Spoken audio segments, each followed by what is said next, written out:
For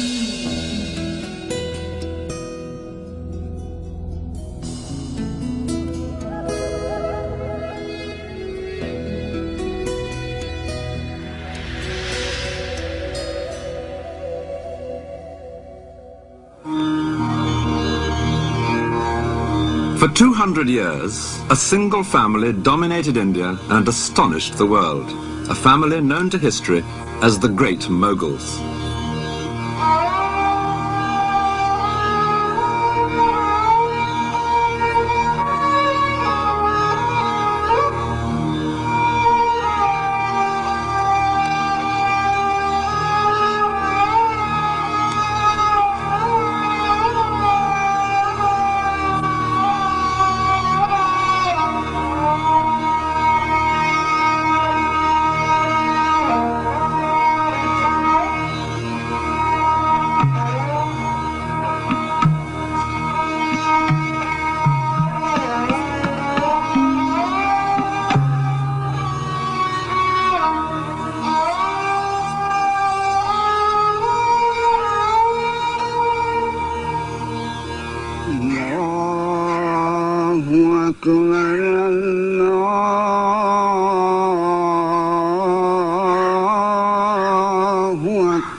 The Khyber Pass, famous not only for its wild, romantic scenery, but also because this is the gateway from rugged Afghanistan to the riches of India.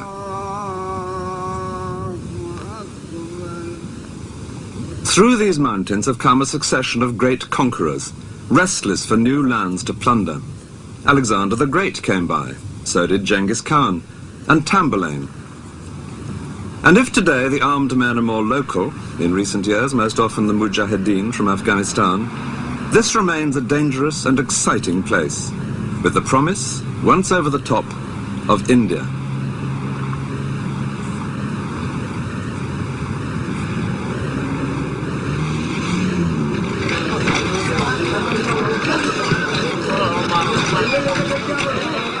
The first large town through the pass is Peshawar, now in northwest Pakistan. This has always been a busy meeting place of merchants and adventurers, and no doubt the armies of those conquerors contributed their bit too to the racial mix, passing back through here with the spoils of India on their way home.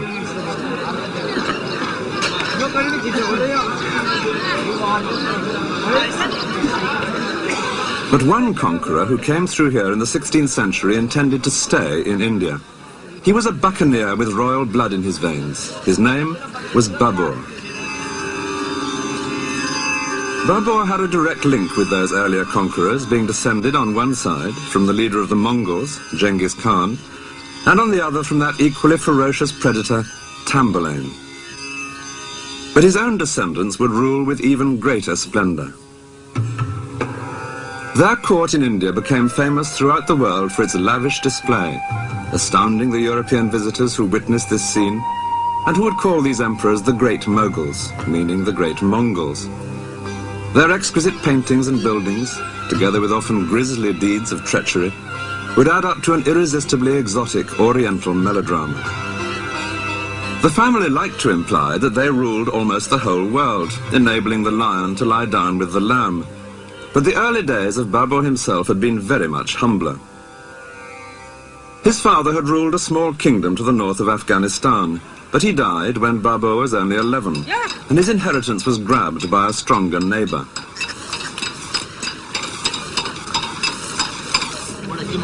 By his late teens, Babur was living more like a bandit than a prince. He and a few followers would roam around, seizing cattle, territory, wealth of any kind. In such a violent world, the villages and towns were all fortified, as indeed most of them still are today. And Babur describes vividly in his diary how he and his men would ride out at night to attack just such a place as this. Under cover of darkness, they would place their ladders against the wall. Often they were seen and had to ride away disappointed, but sometimes they got in, and then, after an exhilarating hand-to-hand fight in narrow lanes, they would take what they fancied, or perhaps persuade this particular village to join their league.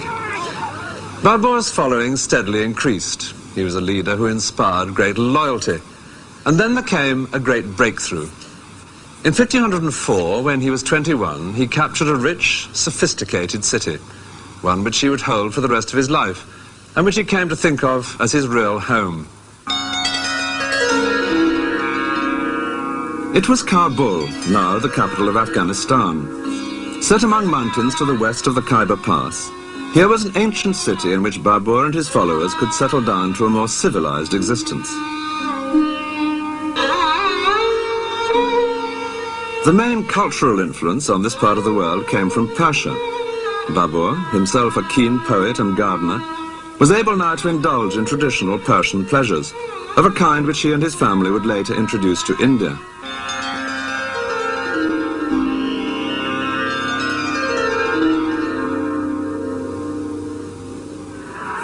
But a ruler in those days could never relax for long. A regime based only on military power needed constant new conquests to bring in more territory, more wealth. In three directions, Babur's kingdom at Kabul was unable to expand. To the north was a powerful new ruler who had been grabbing vast territories, including Babur's ancestral kingdom. To the west was the even more powerful empire of Persia. To the south, desert. That left only the east through the Khyber Pass. Northern India was ruled by many rival princes, too busy fighting each other to be likely to combine against an invader, and the prize was a rich one. India was fertile, and an army could advance unopposed in these vast plains after victory in a single pitched battle. When the time for that battle came, Babur would have one great advantage, a magic new weapon.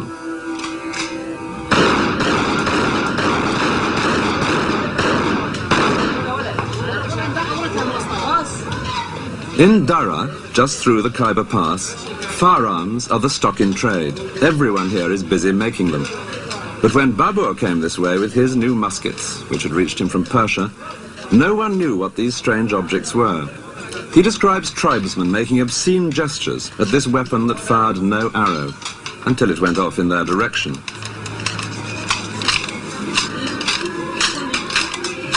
Nearly 500 years later, the magic of the musket may have been explained away, but it remains as important as ever to get hold of a good weapon, and people here will drill whatever barrel you require.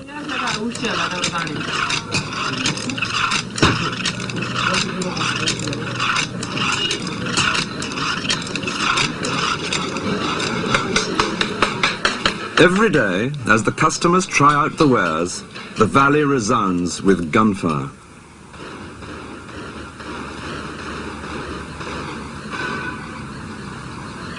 In addition to his muskets, Babur had some very elementary artillery.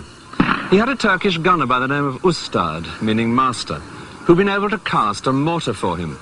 A tubby vessel, something the shape of a deep vase, which when tilted upwards could fire a large stone for almost a mile. Babur had vastly enjoyed watching the hot metal being poured to cast this ultimate deterrent, and he loved the excitement when it was fired. The mortar could only manage 12 shots a day, so each one was something of an event, of which Babur kept himself well informed. A typical entry in his diary reads, "At the midday prayer, a person came from Ustad saying, 'The stone is ready. What is the order?' The order was, 'Fire this stone off, but keep the next till I come.'" But if the big mortar was just a wonderful toy, it was the muskets which would make the real difference. When Babur advanced into India, he would face a vast array of elephants and cavalry, a living force far greater than anything that he could match. But with his muskets, he was able to rely on a tactic which is now familiar to all of us from countless westerns. He lashed together 800 wagons with rawhide ropes, and behind this barricade, his musketeers only had to wait till the vast, glittering ranks of Indian elephants and cavalry came within range.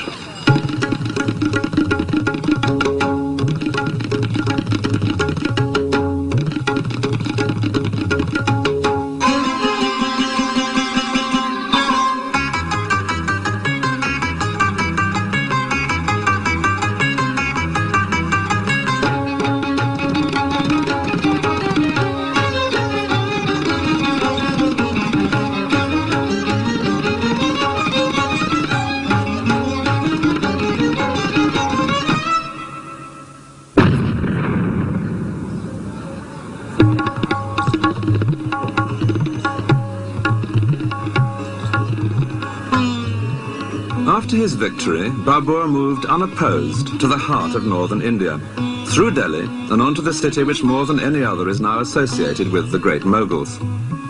All the famous buildings here in Agra were created for Babur's descendants and their families. The Taj Mahal is but one of many.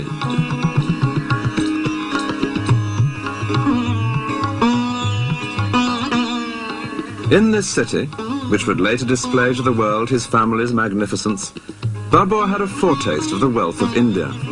Among the booty captured here was a rather large diamond, the Koh-i-Noor, which is now the jewel in the crown of the British crown jewels.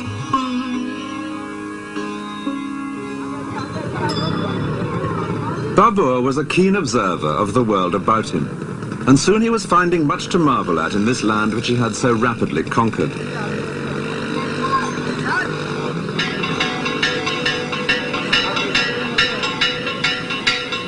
Here was a culture entirely different from the Muslim world, which had so far been the limit of his own experience. A scene of colourful and noisy ritual, and one in which women, whether in stone or in flesh, played a far more visible role, as here in a temple in Udaipur.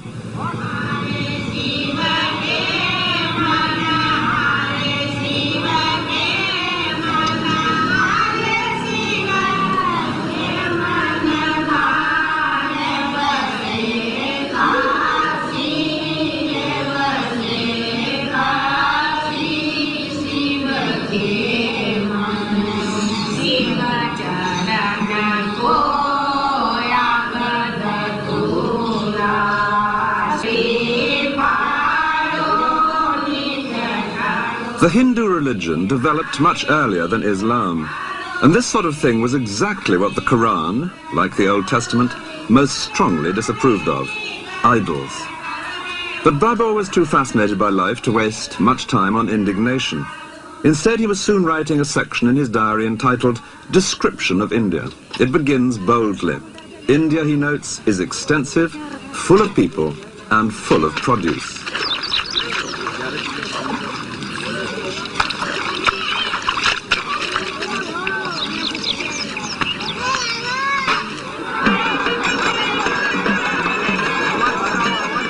It was the profusion and colour of life in India that most amazed Babur, as indeed it does any visitor today. And he was astonished by the number of craftsmen, though he does complain that it was impossible to get a decent pair of trousers made.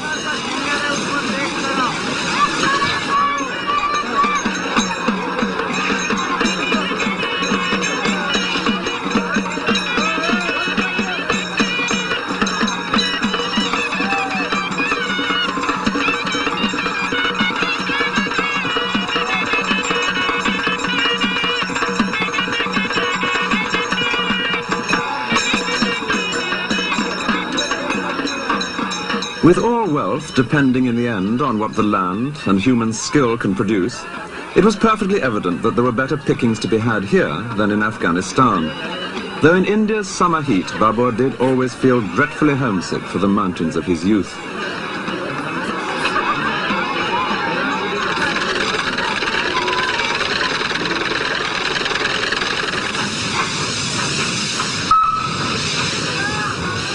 The Hindu city of Gwalior, 80 miles south of Agra, was a place where Babur noted down his impressions in great detail.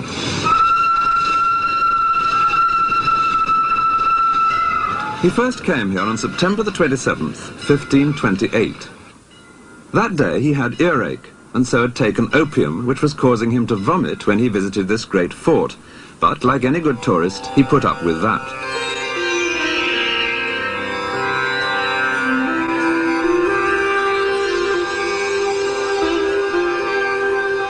The palace had been completed only 20 years earlier, and it greatly impressed Babur.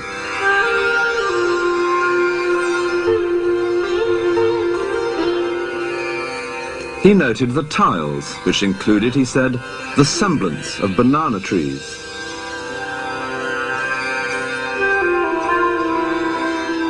What struck him most was the work of the masons. These were, he wrote, wonderful buildings, entirely of hewn stone. Indian masons have always treated blocks of sandstone as freely as carpenters in other countries shape and carve planks of oak. Here in these courtyards was a Hindu architectural tradition, which Babur's grandson, the Emperor Akbar, would later put to excellent effect. There was one aspect of Gwalior which deeply displeased Babur, the famous Jain carvings in the rock face. These idols, confided the emperor to his diary, are shown quite naked, without covering for the privities. I, for my part, ordered them to be destroyed. Upon his orders, the faces and the offending privities were smashed. Modern restorers seem to have partly agreed with him. Only the faces have been replaced.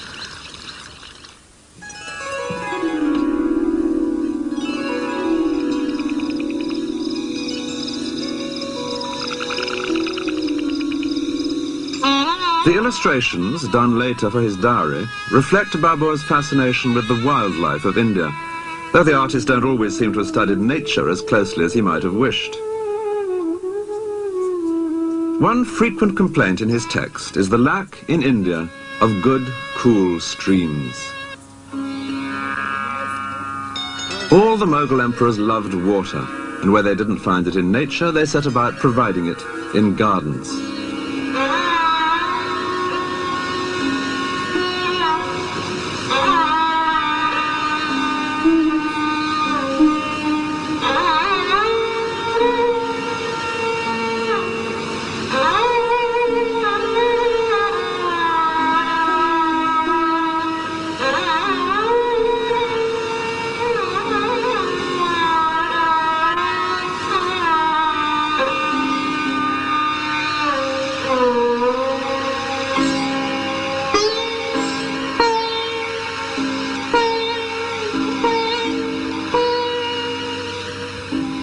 This garden in Agra, the Rambagh, is believed to have been laid out by Babur himself.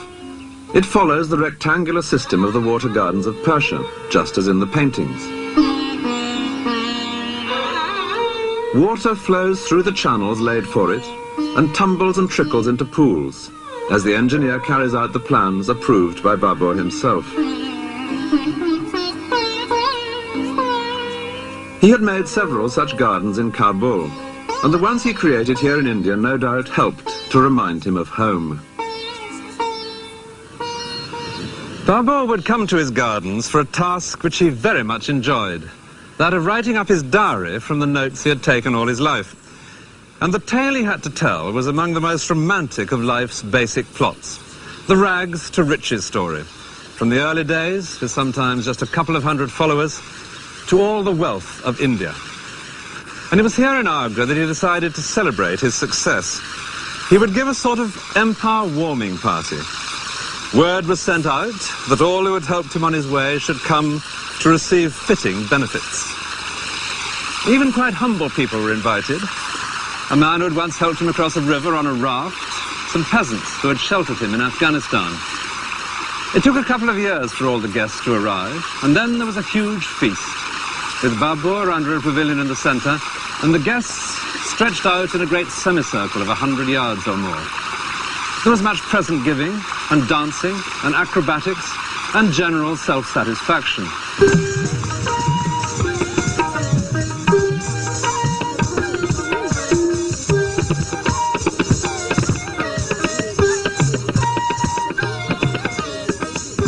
In India's climate, most celebrations still take place in the open air.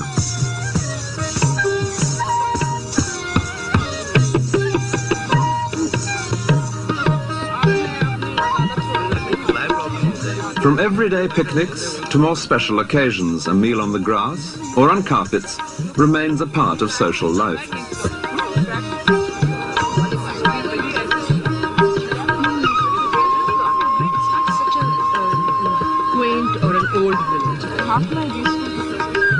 It's nearly 500 years now since Babur's great feast, but the music, the food and the clothes here today are still true to the past, though at Babur's party the only women would have been the dancing girls. But his celebrations were premature, because the new empire depended far too much on Babur himself. 2 years after the feast, he died, His had been an action-packed life. He was still only 47. And though his dynasty would later prosper, as this painting reveals, it was to be a close-run thing. He was succeeded by his son Humayun, aged 22, who had fought beside his father in the capture of northern India, but was a very different character. Humayun had nothing of his father's brisk energy. He was charming, sentimental, much given to scenes of tearful reconciliation with those who had conspired against him, and superstitious, exceedingly superstitious.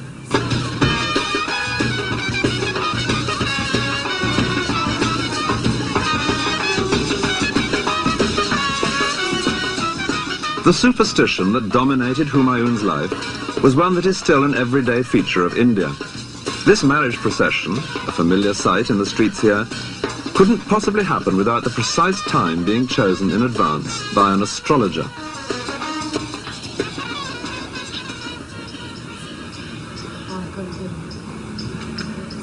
The mysterious compulsion to have one's horoscope done is not confined to the East. But Humayun tried to organize his entire civil service by the signs of the zodiac, far more ambitious than the simple personal attention that most people want from the astrologer. In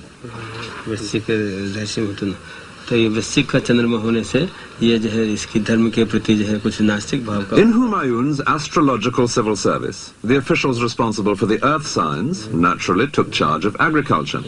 The water signs had the canals, while the fire people busied themselves with military matters. But astrology won few battles, and soon the Mughal armies were suffering some unpleasant shocks.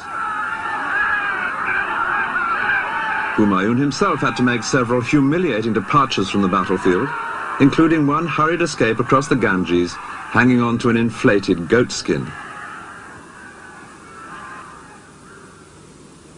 The empire, which he had inherited from his father in 1530, extended far across northern India.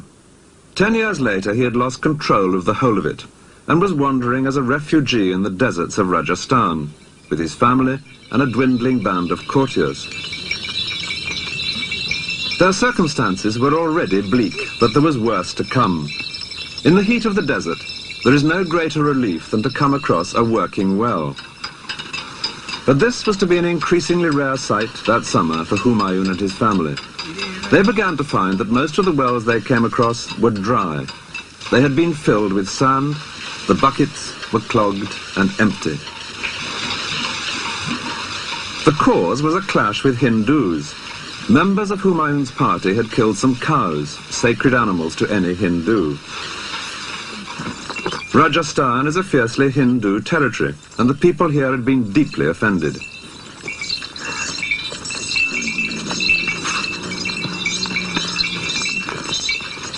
It was because of this sacrilege that the wells were being filled by followers of the ruler of Jaisalmer, one of the great desert strongholds of Rajasthan. This kingdom was just the sort of place Humayun's descendants would have to come to terms with if they were to recover and hold India. But for the moment, mere survival had become the one priority for the evicted emperor and his family.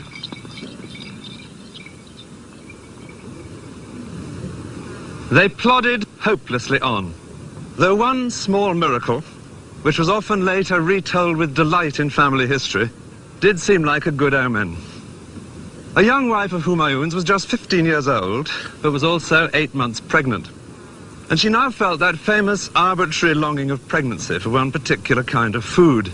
In her case, a pomegranate, something impossible to come by in the desert. But then, happily, their path crossed with that of a travelling merchant. And he was found to have, in his saddlebag, one large, juicy pomegranate. Then, a month later, at a small oasis, the real miracle. The birth of a son who would later radically transform the family's fortunes. They called him Akbar. He would spend his childhood as a refugee because his father would soon be chased right out of India. But against all the odds, Humayun later fought his way back in to recover the empire. And Akbar, the child of the desert, would grow up to deserve, more than any other member of his family, that simple but resounding title, the Great Mogul.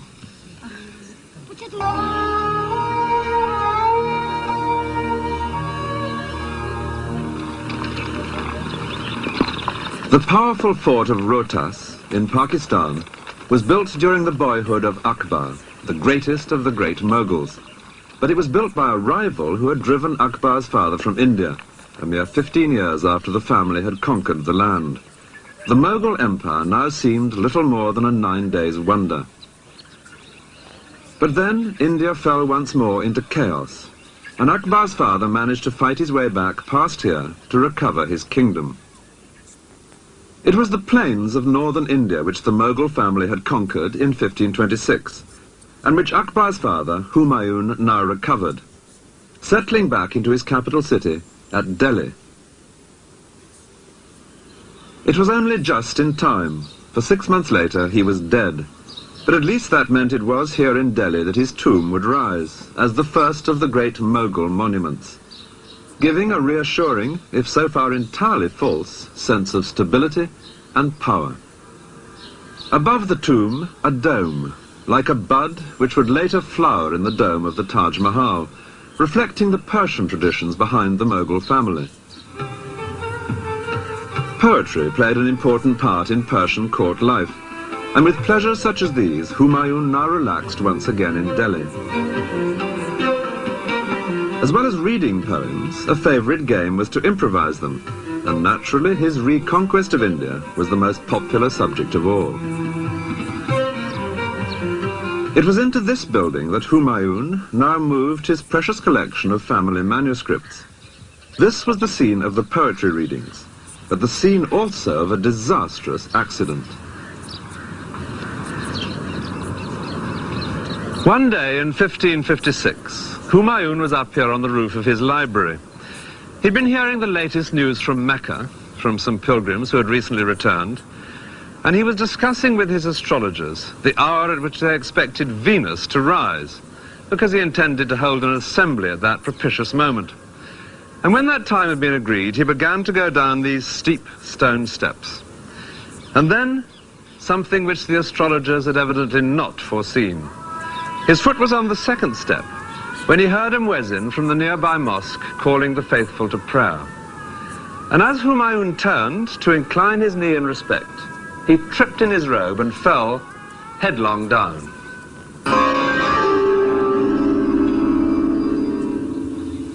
He died 3 days later.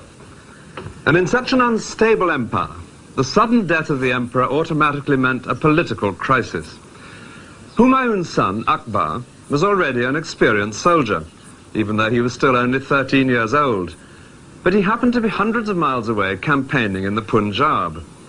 If the news got out before Akbar was publicly enthroned, it was certain that others would attempt to seize power. As the first rumours spread, anxious crowds gathered below the fort.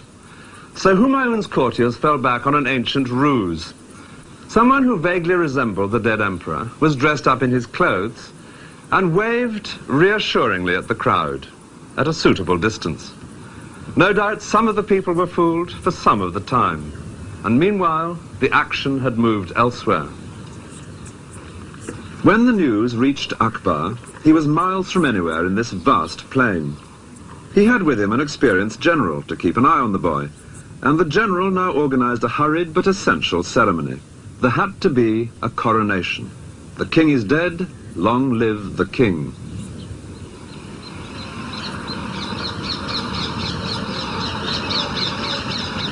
It's quite a pilgrimage now to get to the platform which commemorates that event.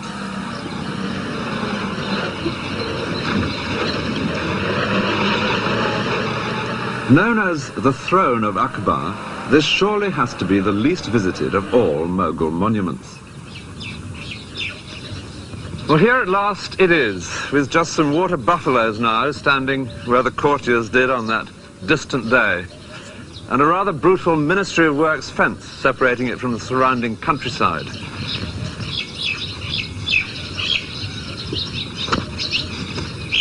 It's in a very dilapidated state, but you can just see how it must have been as a Mughal monument. Here, for example, water would have come rippling down over a carved stone, a very Mughal detail. Dreary though this looks, it's a most evocative place, because that event, here in the middle of nowhere in 1556, was to be the turning point for Akbar's family, leading to more than 100 years of astonishing achievements. But on the face of it, as he sat here that day in a golden robe specially made for the occasion, the prospect was bleak. It was only to his own army grouped around him that he was emperor.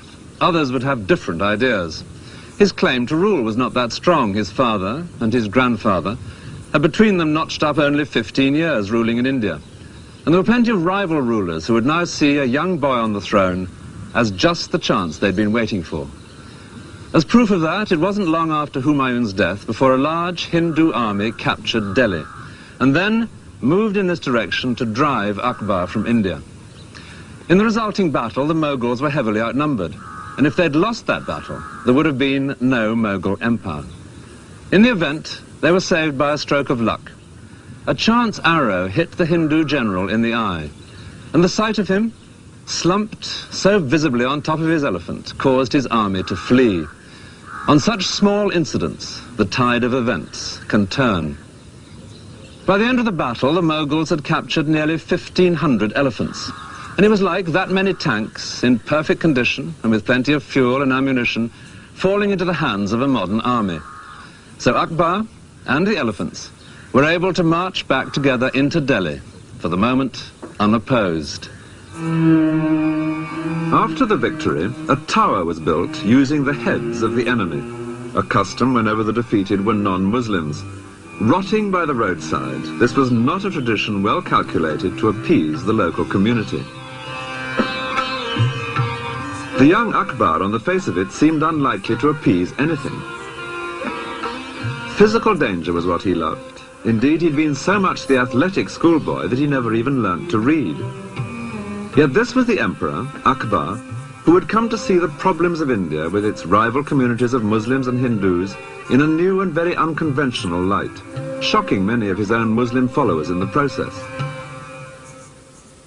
The great centre of Hindu power lay to the southwest of Delhi, in the area known as Rajasthan, the land of the Rajas.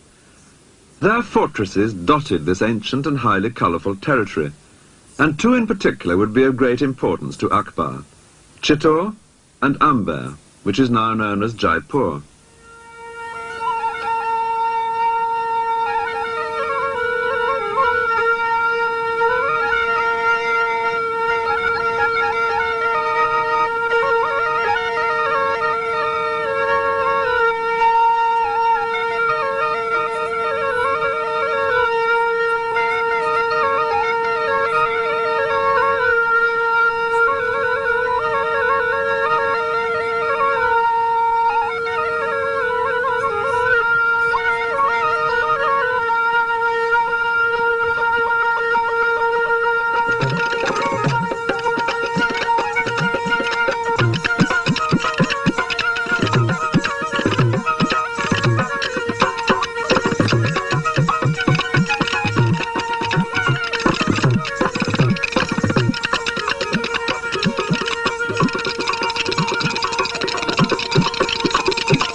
At the top of this fort in Rajasthan, there is a most unusual feature, a seat. It's perfect now for enjoying a quite spectacular view, but that wasn't its purpose. It seems that this was a throne for use in times of siege. Here the Maharaja would sit, exposed but visibly in command, conducting the campaign if there were enemies below to be driven back. From this perfect vantage point, he could see the build-up to an assault and choose where to fling his own men into the attack.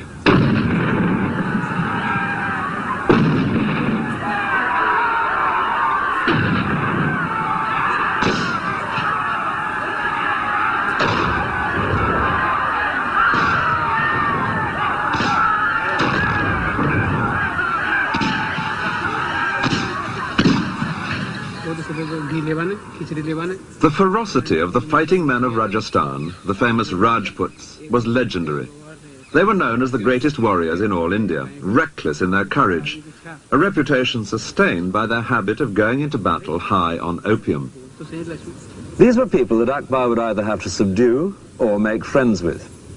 The rulers of this particular fort later became known as the Maharajas of Jaipur. They came to terms with Akbar, and the beauty of their city, the largest in Rajasthan, suggests that there were advantages in doing so.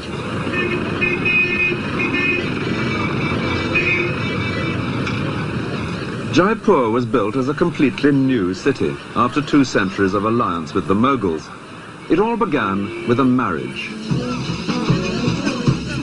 At an Indian wedding, even today, the bridegroom, with a small male relation mounted in front of him, goes on horseback to meet his bride.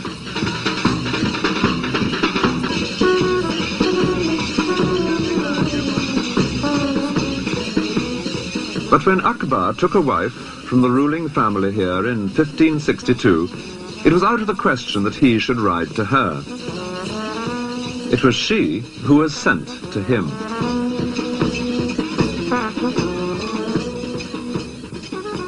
To present a bride to Akbar was a way of making an alliance, in effect like signing a treaty. And as he travelled round with his court, building up his fragile empire, he made many such arrangements.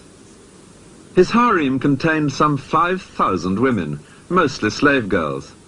Among his wives there were several Hindu princesses, each a token of friendship from her own family. But the first had been the bride from Jaipur, and beneath the fort there would soon appear the famous palace of Amber, the first unmistakable sign of a new prosperity. It was built some 40 years after the wedding by a Maharaja who had become Akbar's leading general. His palace has become one of the great sights of India.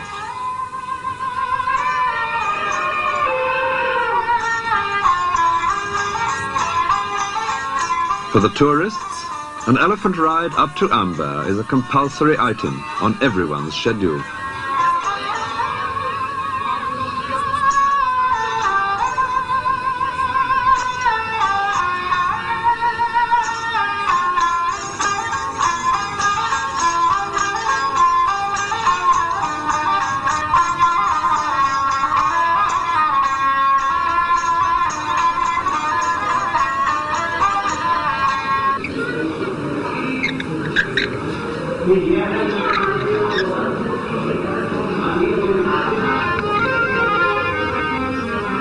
The most impressive details were naturally in the Maharaja's own quarters, with patterns of inlaid stones and fragments of mirror.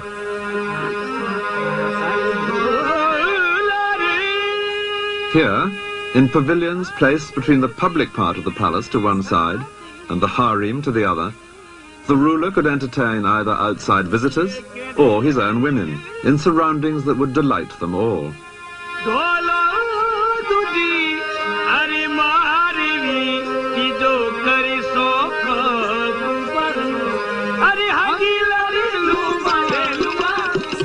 A few miles away, in their new city of Jaipur, the Maharajas of Amber would build another palace.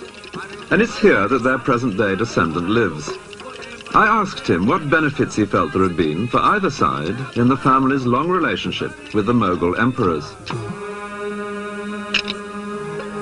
The Mughals got governors and generalship from the House of Amber, and the House of Amber got the peace and tranquility to be able to pursue and build the city of Jaipur, and was again considered one of the main Hindu and Rajput states of that period. And what about religion? Well, again, it gave Raja Jai Singh great time to protect the Hindu religion during his reign. Akbar spent much of his time moving round with a vast army, using the sport of hunting as his diplomatic cover. Any troublesome ruler might soon find the emperor killing deer on his own doorstep, with the infantry standing in as beaters. One of the ways of hunting that the emperor most enjoyed was with the cheetah, the Indian leopard. the fastest animal on Earth.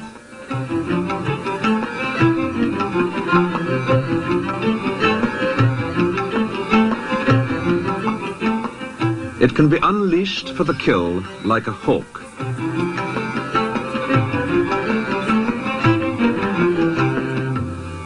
This crowded scene, with a fence in the background, depicts another favourite way of hunting.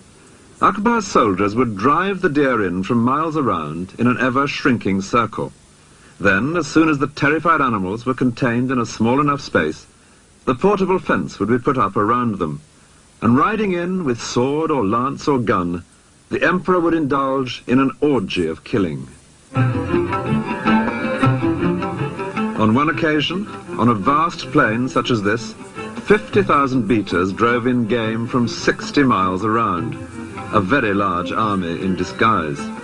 No wonder most rulers proved friendly when Akbar passed by.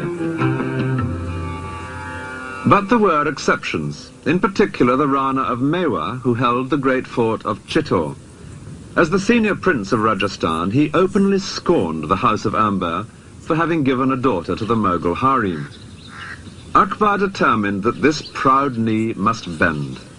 In 1567 he arrived below the fort with his army, which included Hindu princes from Amber.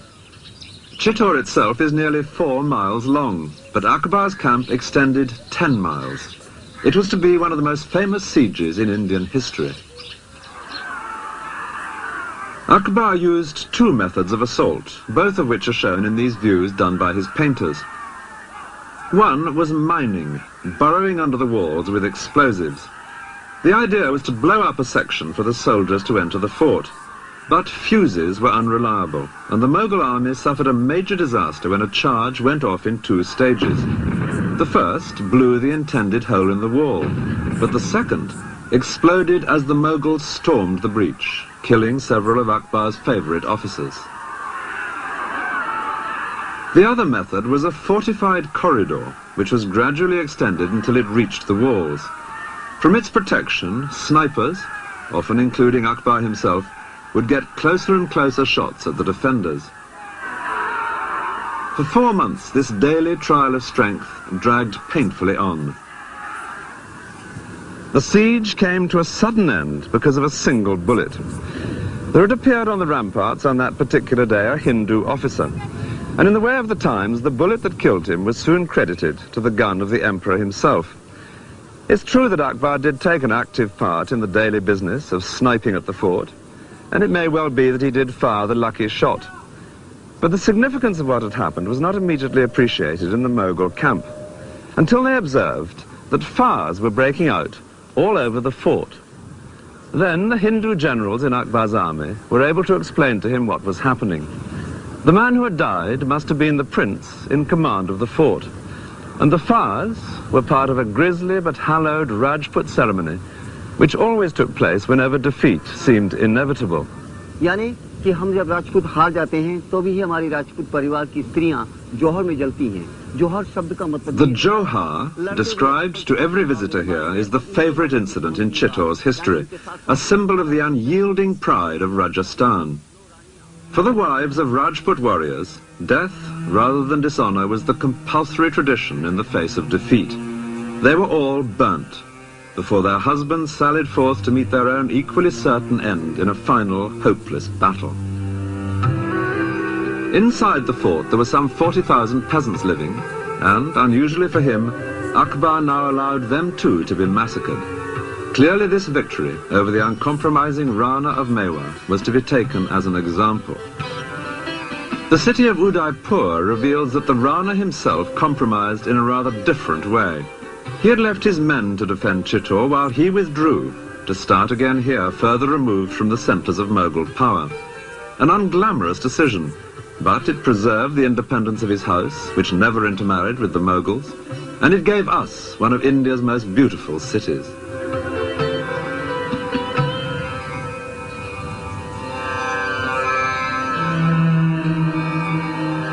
Today, the Rana of Mewa still feels it a matter of pride that the Mughals were kept at arm's length.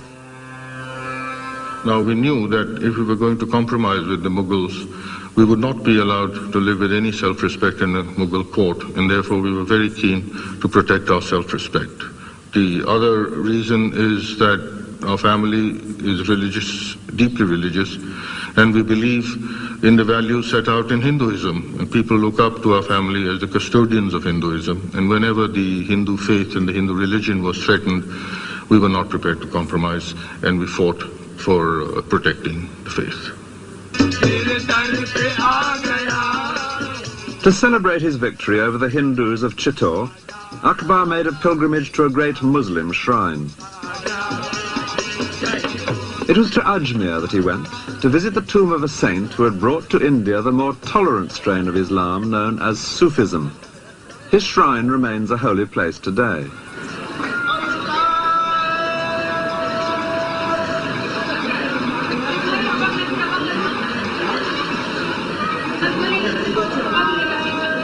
The saint here had died 3 centuries before Akbar's visit, but it was to be a living saint who had now become of great importance to the emperor.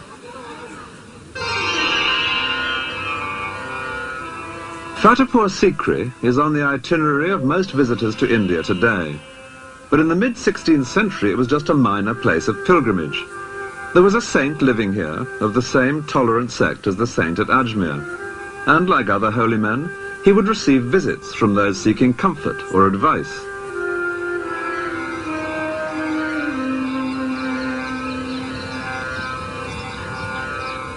In 1568, one of the pilgrims who came for advice was the young emperor, who would later build at the top of these steps the great Victory Gateway leading into the mosque.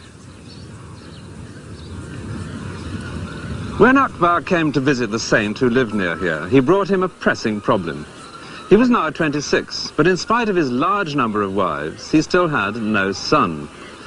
Well, the saint gave an uncompromising answer. Without hedging his bets, in the usual way of soothsayers, he declared categorically that the emperor would have not 1 son, but 3. Soon after these comforting words, news came that the Hindu princess from Amber was pregnant. For safety's sake, Akbar sent her to live near the saint, and here a boy was born. A year later, another princess was pregnant. She too was sent here, another son.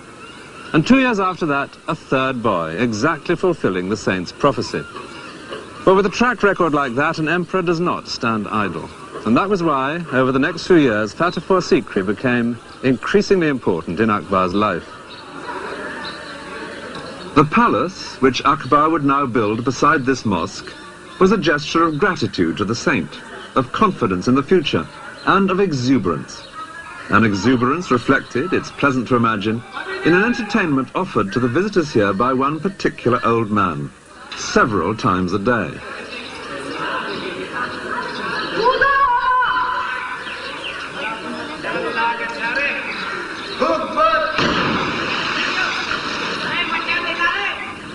When Akbar began to build here at Fatehpur Sikri, he had been 17 years on the throne. Since that hurried coronation as a boy in the plains of the Punjab, he had turned his shaky inheritance into a stable empire. He was just 30, and there was still much to achieve. But now, with those 3 sons born here, there would be someone to pass it all on to. His family's future had never looked better.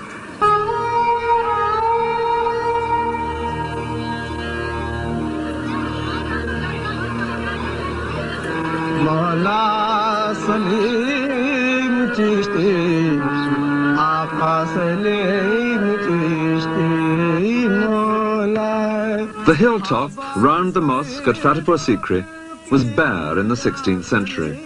Then at amazing speed an extraordinary group of buildings appeared here, the heart of an empire, all bustle and business.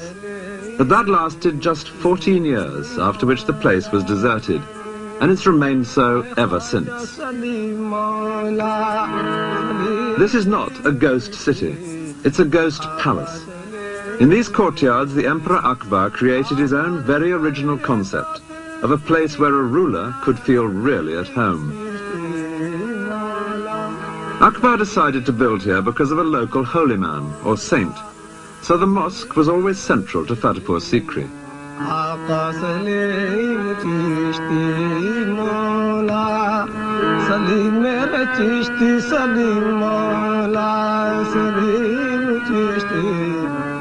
The saint died soon after the building work began, but then a saint's tomb, properly tended, can be almost as propitious as the saint himself.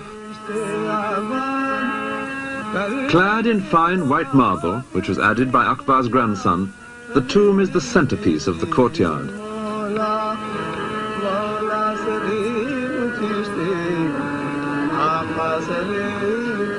A daily custom in the shrine, out of sight behind the carved marble screens, reveals precisely why Fatehpur Sikri was built.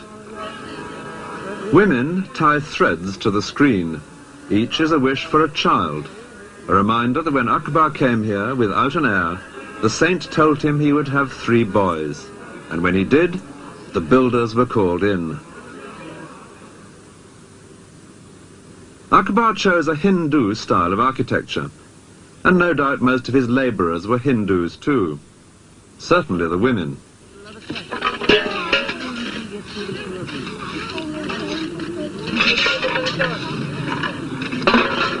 This is still a familiar sight anywhere in India, and if it looks now a little slow compared to methods elsewhere, nobody could have said that about the building of Fatehpur Sikri, where it took just a few years to create a palace worthy of an increasingly confident emperor.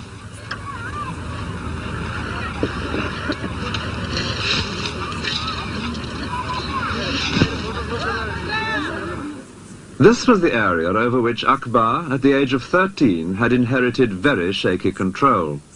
And this was the stable empire which he in his turn would hand on some 50 years later. Delhi had been his father's capital. Agra would eventually become his own. So the saint's home at Fatehpur Sikri, in addition to being so propitious, was strategically placed at the heart of the empire. A visit to Fatehpur Sikri is the best way of discovering the kind of life that went on around a Mughal emperor. Yes, coming.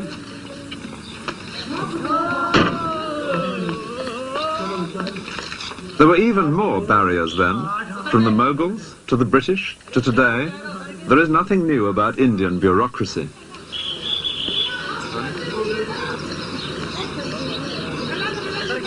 We take it for granted now that you can walk straight into any town. But in those days, the town gate was a real obstacle, always shut, for example, at night.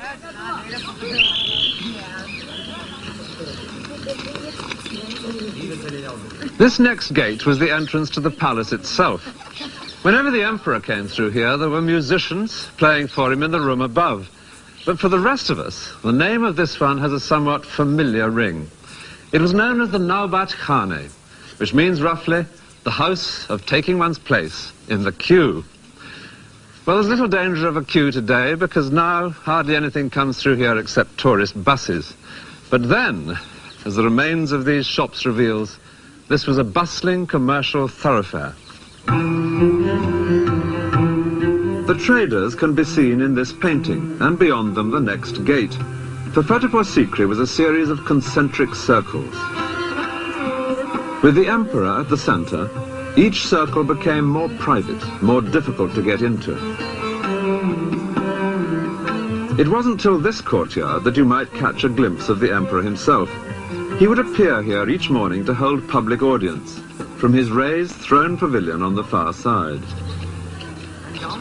This is Diwan-e-Am, the hall of public audience.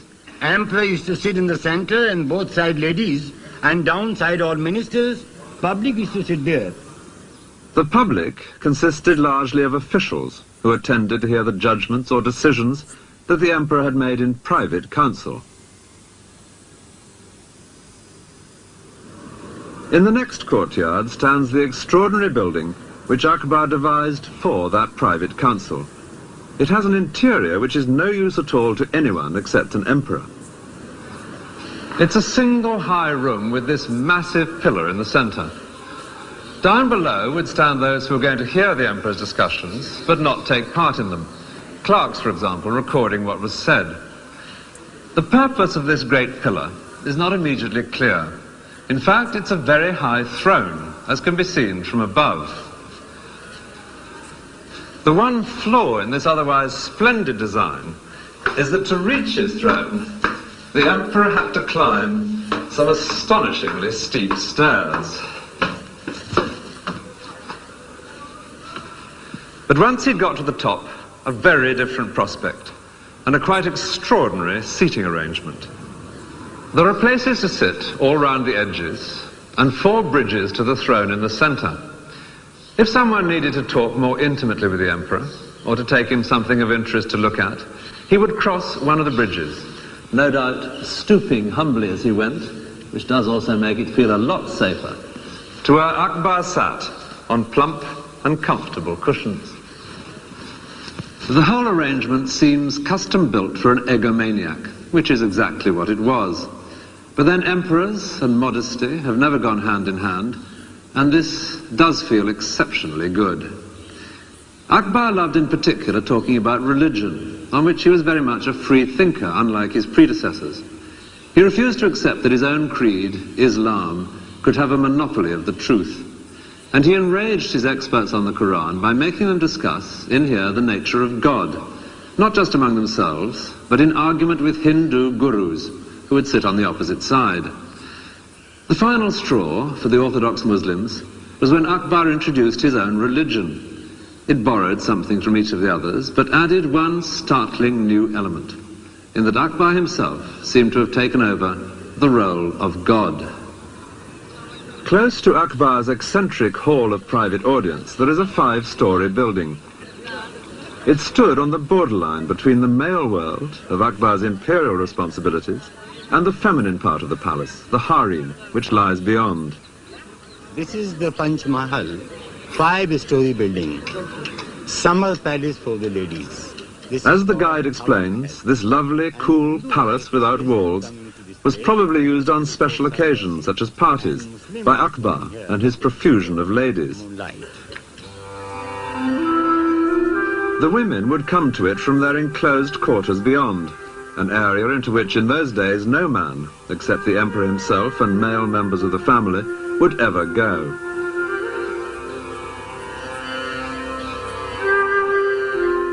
Akbar provided intricately carved surroundings for his harem, which included both Muslim and Hindu wives.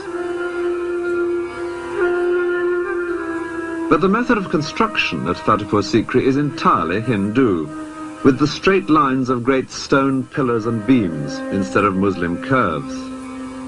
These rooms were lovely places to loll and chat in on a warm evening.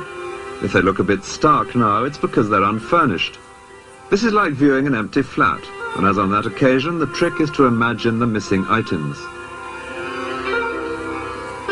Not just the girls themselves, but pretty things in the alcoves, cushions to recline among, and above all, carpets. An English visitor to India marvelled at the rich display of carpets. All their bravery, he wrote, is upon their floors.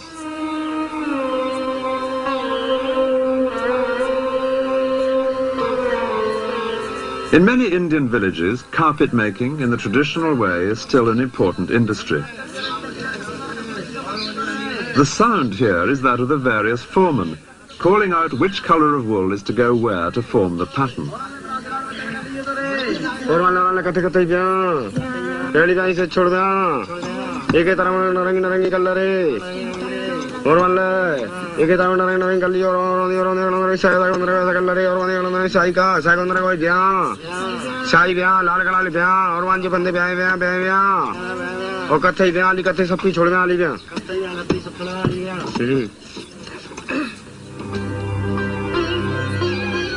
The daily life of Akbar's court is known to us in great detail thanks to one man, a fascinating character, a writer who became a close friend of the emperor. His name was Abul Fazl. In Fatehpur Sikri, at a discreet distance from the harem, is this house. It's believed to be the one in which Abul Fazl lived. He'd come to court in his early 20s, and his great intelligence, combined with an almost unlimited willingness to lay on flattery with a trowel, both of them qualities which endeared him to Akbar, meant that he soon became, in effect, the emperor's resident intellectual. The great task which Akbar entrusted to him was the recording for posterity of his life and possessions and achievements. And these 3 fat volumes are less than half of what Abul Fazl wrote. Indeed, in the printed version, his work amounts to some 4,000 pages. The greater part of that is his history of Akbar's reign. And this was a project organized with a thoroughness typical of the emperor. Orders were given that all his elderly relations and the oldest palace servants should write down everything they could remember about the past. As to the present, there were now to be 2 scribes on duty every minute of the day, noting down everything that happened. An Englishman visiting the Mughal court wrote that no part of the emperor's day goes unrecorded. No, not so much as his going to the necessary, or how often he lieth with his wives, and with whom, so that it may appear in the chronicles. Well, the chronicles were what Abul Fazl provided, and illustrating them became the most important task for Akbar's great studio of painters. In this house there lives a family of painters who have practiced their craft here for generations, for the most part producing images in the traditional styles of the past.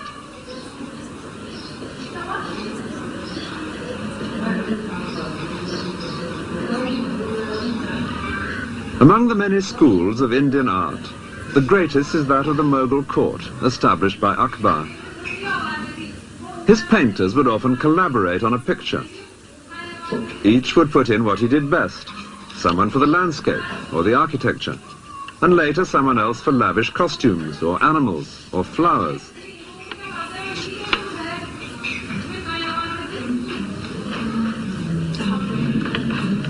And always someone for the most skillful task of all, the faces. They had to be recognizable. What Akbar looked for in a painting was an accurate image of the life that he knew.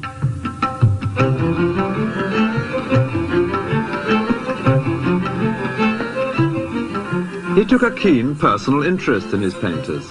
Pictures were regularly brought to him for his comments or approval. As a result, the work of his studio adds up to a fascinating visual archive of how things were done.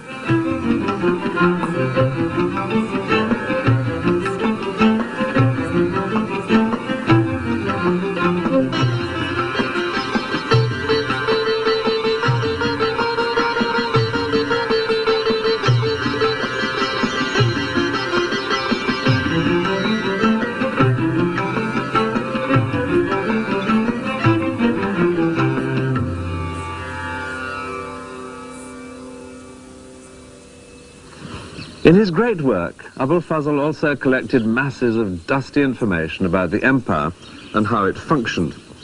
Statistics, for example. There are columns and columns of them, and they run on for page after page after page. And then there are fascinating nuggets of very unexpected information. The ranks of the camels and their servants, or regulations for oiling camels and injecting oil into their nostrils. Whenever anything worth having has been invented, it's invariably credited to Akbar himself. Under the manner of cleaning guns, we learn that this used to be a most laborious task.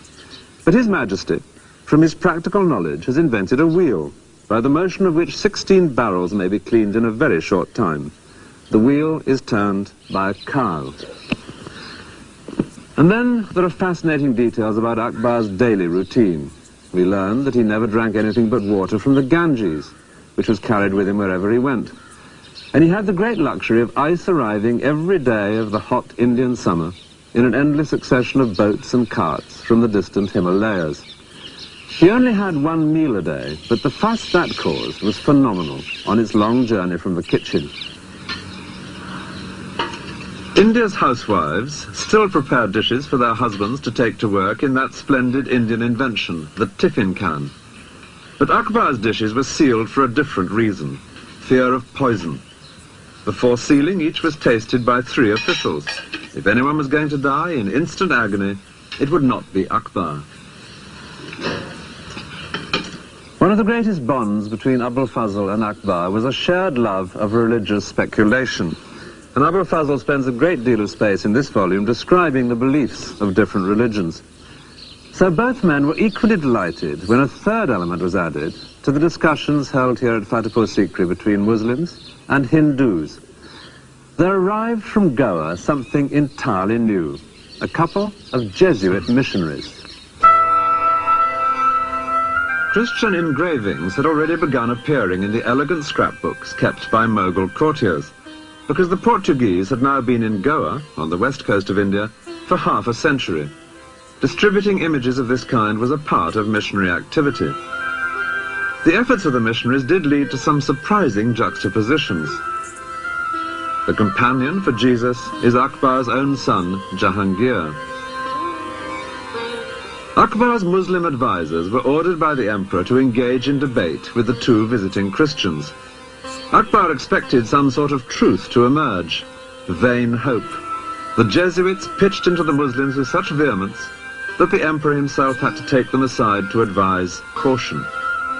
Even so, they stayed for 3 years in Fatehpur Sikri, only leaving in despair when Akbar announced his own new religion.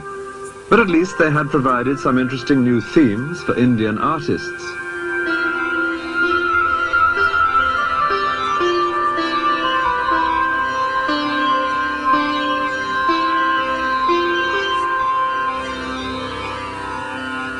Abul Fazl is seen here presenting part of his great work to the emperor. He never quite completed his history of the reign because he died 3 years before Akbar.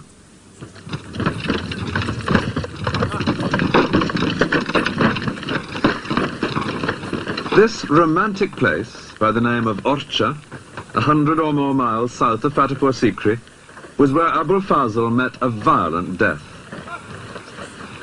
And how the free-thinking intellectual came to this improbable end at the hands of the man who ruled here requires some explanation. In what was essentially a military society, the only way of real progress to fame and fortune was by proving oneself in battle. So Abul Fazl used his influence with the emperor to be given military command, and soon he was in action. He seems to have revelled in skirmishes and sieges. Writing them up later, he invariably makes the most of his own involvement. Our brave warriors were nearly being defeated, he reports on one occasion, but the writer came up and the enemy was dispersed. Unfortunately, the brave writer had one powerful enemy on the Moghul side. He was Jahangir, the prince who shared the page of an album with Jesus.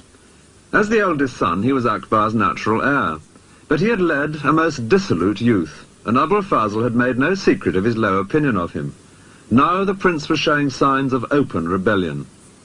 The emperor, Akbar, summoned Abul Fazl back from where he was campaigning in the south, because he wanted his advice. But Jahangir knew that any such advice would be deeply hostile to his own interests. He decided to take action. Far to the south of Agra and Fatehpur Sikri, Abul Fazl was busy campaigning on the distant borders of the empire when he received Akbar's summons to return to court. He set off, confident as ever, to advise his emperor. But his journey would lead him straight into an ambush. Jahangir was friends with the Raja who had his stronghold at Orcha, and he knew that Abul Fazl would have to pass by here on his way north. So he sent word that if the Raja would stop that sedition monger and kill him, he could expect every kindness from the prince. Abul Fazl and his small party were overwhelmed here by about 500 horsemen. He'd had advance warning of the ambush from a spy, and it seems he could have escaped. But he was playing to the hilt his new role of Moghul warrior. He fought to the death. As proofs that the deed was done, his head was sent to Jahangir. And tradition completes an unsavory tale by adding that the prince threw it into a latrine. I can't help identifying with the writer who'd worked so hard collecting facts to glorify the Moghul court. It was an unworthy end. A great new palace nearby at Datia was begun by the Raja a few years after he had disposed of Abul Fazl. Its opulence suggests the scale of reward for political murder. The new building was in the same style as Fatehpur Sikri, but ironically, Fatehpur Sikri itself had already been abandoned. It seems the water supply had failed, so the imperial caravanserai moved on, leaving only the ghosts of a brief 14 years of glory.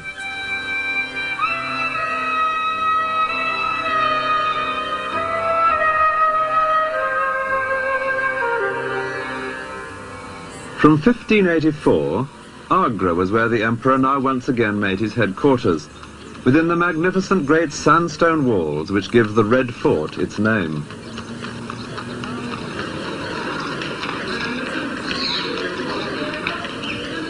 They were walls and gates which Akbar himself had built before his move to Fatehpur Sikri. The last years of his life were darkened by the question of the succession.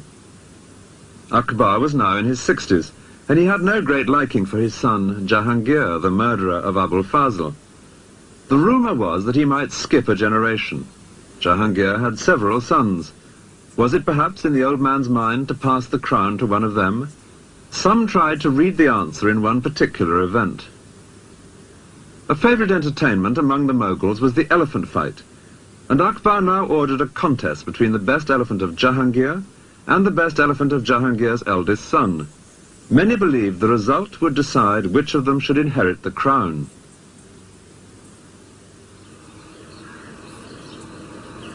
These elephants are high on the wall of the Red Fort at Agra, above where elephant fights invariably took place. Akbar sat up here watching, surrounded by courtiers, while the two elephants fought it out in the open space below. In the event, it was the elephant of his son, Jahangir, which won.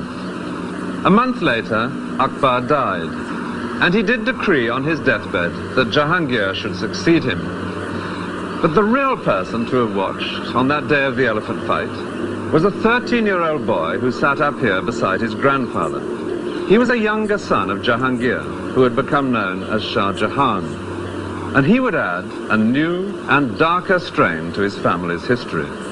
He would kill brothers, nephews, cousins on his path to the throne. After 3 generations of peaceful inheritance, the dynasty of the Great Moghuls was about to plunge into the most lurid of Oriental melodramas. But first, a tomb for the emperor. Akbar's monument near Agra perfectly reflects his achievement. Parts are in the Hindu style, and parts in the Muslim tradition of arches and minarets. It's a mixture in keeping with Akbar's own vision of harmony between the two communities of India, and its imposing mood does justice to the man himself. He had indeed lived up to the bold name he had been given, for Akbar, in Arabic, is the everyday word for great.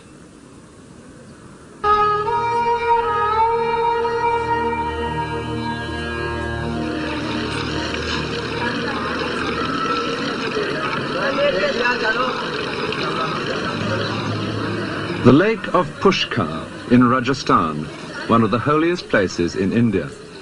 Hindu pilgrims have been coming here for more than 1,500 years.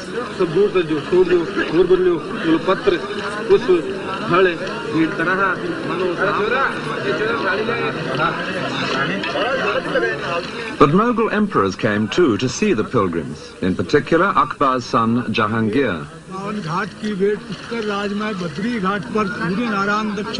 Jahangir loved to observe everything that went on in his empire, including the details of the various rituals.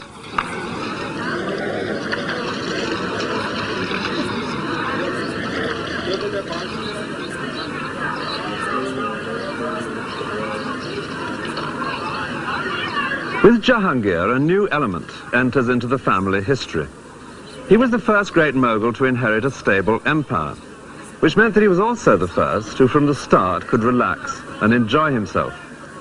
That would involve throughout his life the consumption of far too much alcohol and opium, but it also meant that he could indulge a skeptical and inquiring mind.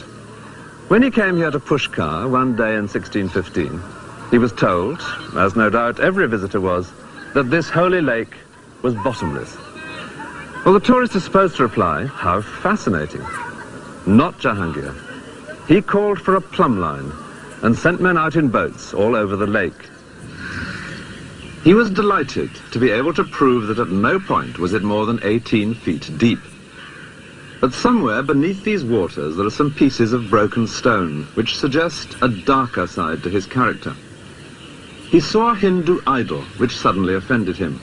Imagine the consternation here when he had it smashed and thrown into the lake. The reign had begun with a grisly example of a sadistic streak in Jahangir.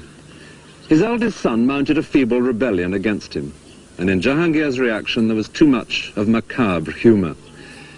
His son's two closest accomplices were sewn up in the wet skins of a newly slaughtered ox and ass, complete with head and ears, and were then seated on donkeys to be paraded all day through the streets. It was a death sentence with a built-in element of gamble. The question was whether the heat of the sun would shrink the skins enough to suffocate the men. By the end of the day, one of the two was dead. Meanwhile, the prince himself was being forced to ride an elephant down a street lined with stakes, on each of which one of his supporters was impaled alive. The prince was later foolish enough to attempt a second rebellion, and this time his father ordered him to be blinded. He would spend the rest of his life moving round with the court as a prisoner. From time to time, Jahangir did see him, but he noted in his diary he found the prince depressing. Fortunately, this strain of cruelty was to be rare in Jahangir's reign, though at the end of it far greater family violence would break out. Before then, though, there were to be 20 years of peace and prosperity, during which the arts of Mughal India would flourish as never before. Akbar had set up the imperial studio of painters, but under Jahangir they would excel in images of often outrageous political bravado.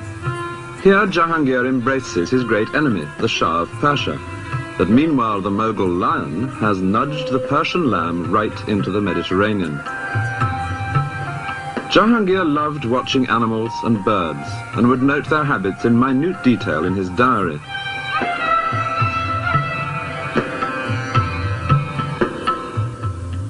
But the diary is just as detailed about his own habits, recording with great precision his decline into alcoholism.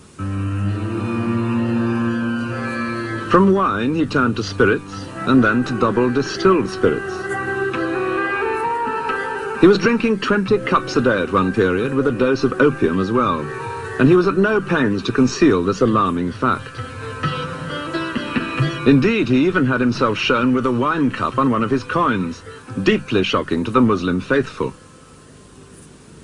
Life in Jahangir's empire is known to us in great detail, partly because it was now receiving much foreign attention. Ships from Portugal, Holland and Britain were sailing right round Africa to visit this land of fabled wealth.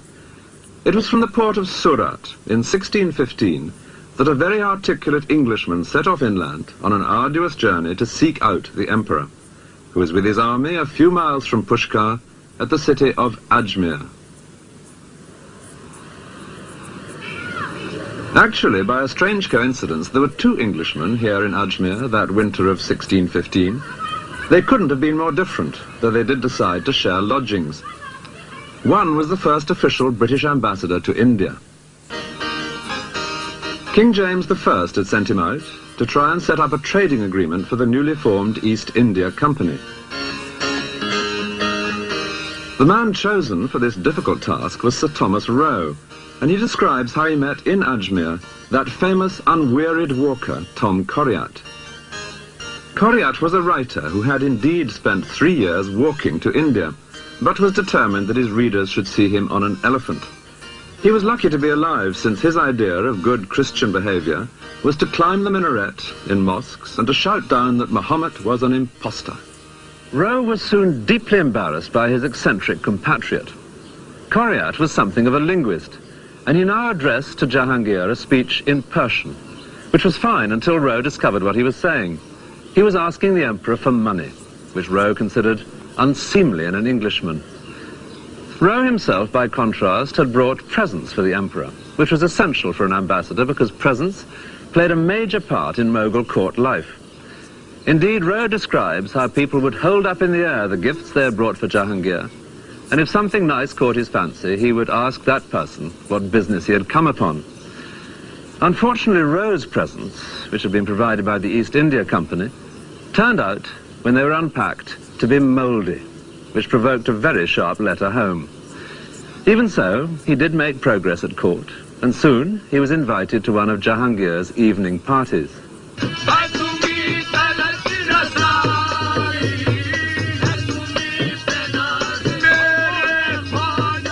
A guard at the entrance sniffed the breath of every guest in case he had been drinking, a somewhat hypocritical precaution, Rowe considered.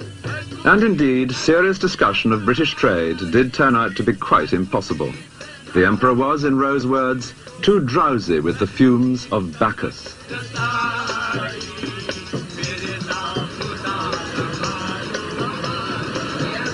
The day came when the whole imperial court was to move elsewhere, and Sir Thomas Rowe stood at this gate to watch the Emperor's departure. He was dazzled by the jewels which Jahangir wore for the journey. A huge ruby and emerald and diamond in his turban, 3 great double chains of pearls round his neck, diamond bracelets at wrists and elbows, and a ring on every finger. But there was one very gratifying touch, almost certainly unnoticed by anyone except Rowe himself. Amid all this finery, tucked into Jahangir's belt, was a pair of English gloves, which Rowe had given him. And then, even better, there passed by Jahangir's chief wife, entirely concealed from sight in a closed English carriage, which Rowe had brought out in parts to be assembled here. There was still hope, he thought to himself, as he took his place in the endless procession of carts and animals and riders, which he calculated must take 12 hours to pass any single spot on the road.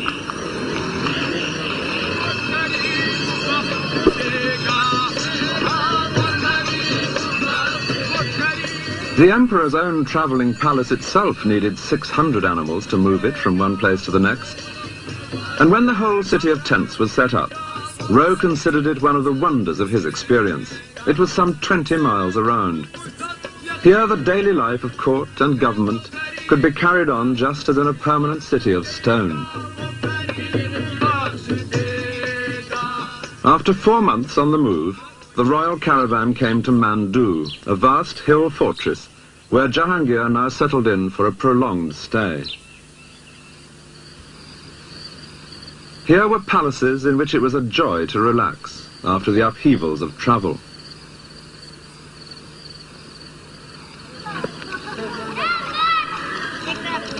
Mandu had been brought within the empire by Jahangir's father, but there had been Muslim rulers here long before the Moguls came to India. Jahangir was particularly impressed by the superb mosque which they had built in the 15th century. Today, in its corridor of arches, the sound is no longer that of prayers. It is the conversation of bats.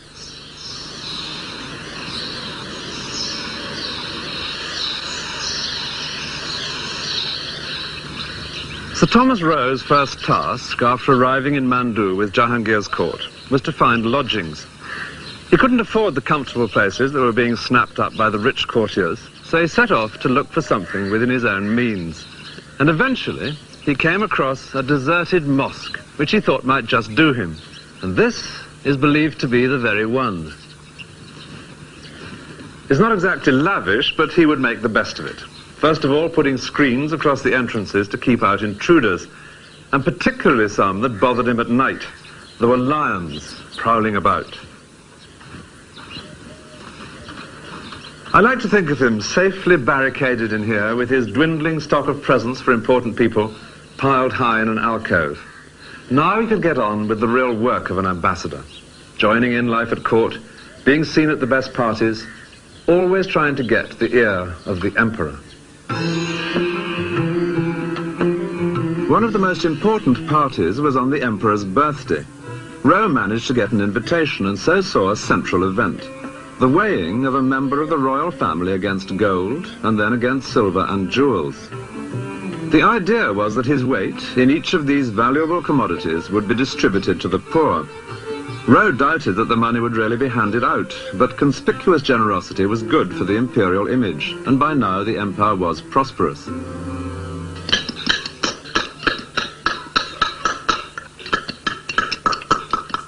Nearly all rulers bring prosperity to the masons as they build palaces for themselves or temples to God.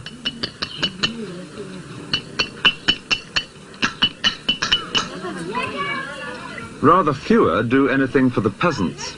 But Jahangir's father had successfully adjusted their taxes and so encouraged them to bring more land into cultivation. Jahangir loved his wealth, but simple holy men, he liked to pretend, meant more to him than anyone else. The Western monarch being snubbed here by his place at the back of the queue is James I of England, undoubtedly done from a painting brought by Sir Thomas Roe. Maybe Roe also got himself invited to a famous party that summer at Mandu, when candles were floated on tiny boats, an idea suggested by the ladies of the harem. They would have watched unseen, hidden from the sight of the male guests.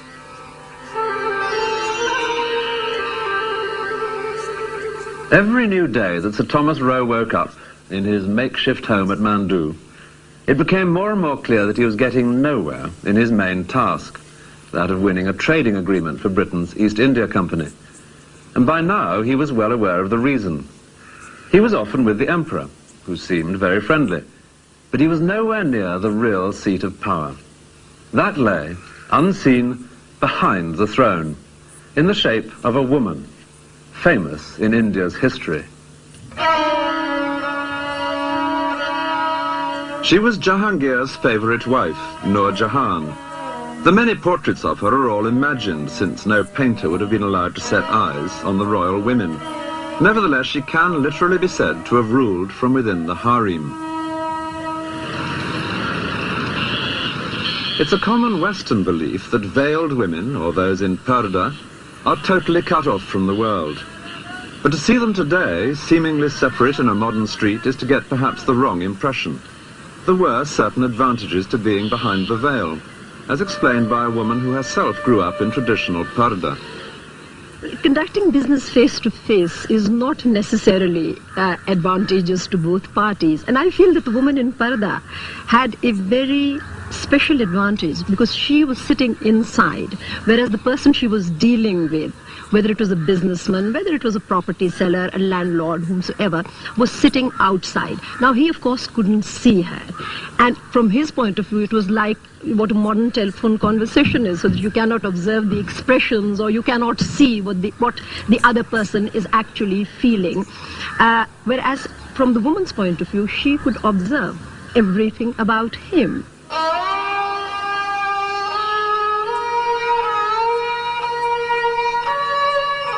Behind every beautiful carved grille in a Mughal palace, there were attentive eyes and ears. Eunuchs would move in and out of the harem with messages and instructions. Some of the Mughal women even owned ships which traded overseas. So Jahangir's powerful wife, Nur Jahan, was not so much the exception as the best possible example of what could be achieved from behind the veil.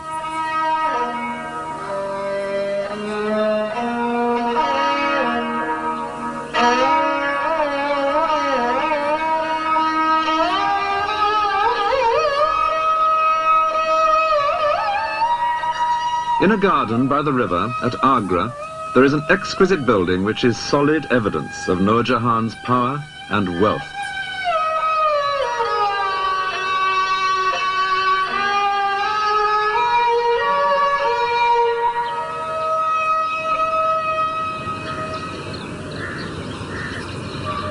This is the tomb which she built for her father. It's like a perfectly jewelled casket, but done to a monumental scale in the most exacting of crafts. The inlay, in white marble, of intricately shaped and many-coloured stones, each set in so precisely that to the touch alone you could think it an unbroken surface.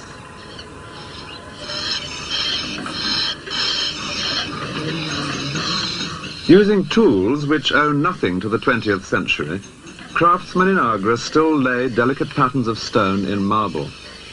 This workshop is one of about 150 in the city.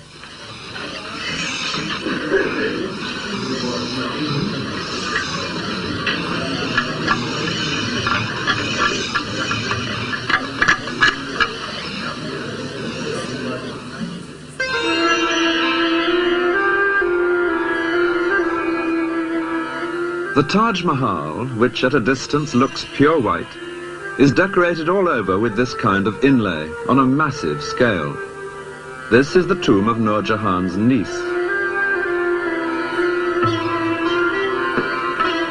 And just a couple of miles upstream from the Taj Mahal is the earlier tomb, the one she built for her father.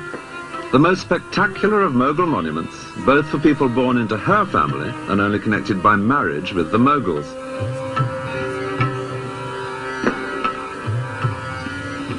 The way in which Nur Jahan's family had achieved this position makes a fascinating story. Her father, for whom she built this tomb, was an adventurer from Persia, who made such a name for himself that Jahangir appointed him chief minister. But the family's fortunes only really began when Jahangir fell in love with his chief minister's daughter, Nur Jahan. These are the sort of paintings one can still buy today in Agra's bazaar. We'll make them stand for Jahangir and Nur Jahan. They married. And when her father died, Jahangir appointed in his place, as chief minister, her brother. So already, they had things well buttoned up. The sister, behind the scenes, the brother in the council chamber. There was one very powerful member of the royal family, Jahangir's favourite son, the headstrong Shah Jahan. And they had a plan for him too. The brother had a beautiful daughter, surely the perfect bride for the prince. History would come to know her as Mumtaz Mahal, the favourite one of the palace, the beloved bride for whom Shah Jahan would later build the Taj Mahal. But now this block of power on her brother's side began to distress Nur Jahan, and she hatched a new plot. She had a daughter by a previous marriage, and she now made a favourite of an insignificant son of Jahangir's, someone she could easily dominate, and she arranged for these two to marry, thus balancing the board. One of these two princes would inherit the throne, so it is now certain that one granddaughter of the Persian adventurer must become empress. But which? Time would tell, and probably soon, because Jahangir was by now increasingly decrepit. The wild card in this pack was Jahangir's favourite son, Shah Jahan. It was he in this scene being weighed against gold. But the favours suddenly ceased when Nur Jahan turned against him, and he in retaliation was soon in open rebellion against his father and his stepmother, keeping always on the move to avoid the armies which Nur Jahan now sent out against him.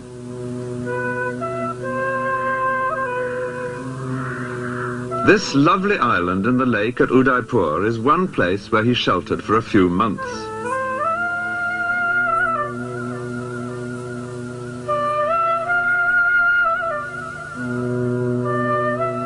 Here, to the south of the empire, he was far enough away to be safe. Yet it was also important to be within striking distance when his father died. And to add to Shah Jahan's difficulties, Jahangir was now spending more and more of his time in the extreme north. Kashmir, he had discovered, was good for his asthma, with its lakes and its cool mountain air. In the last years of his life, Jahangir came here every summer.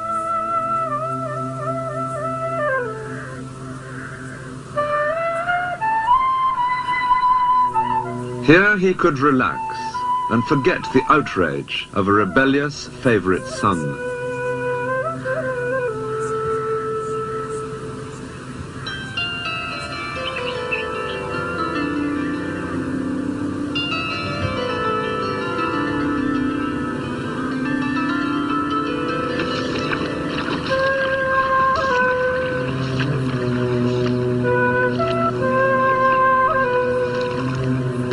And in Kashmir, in 1627, he died.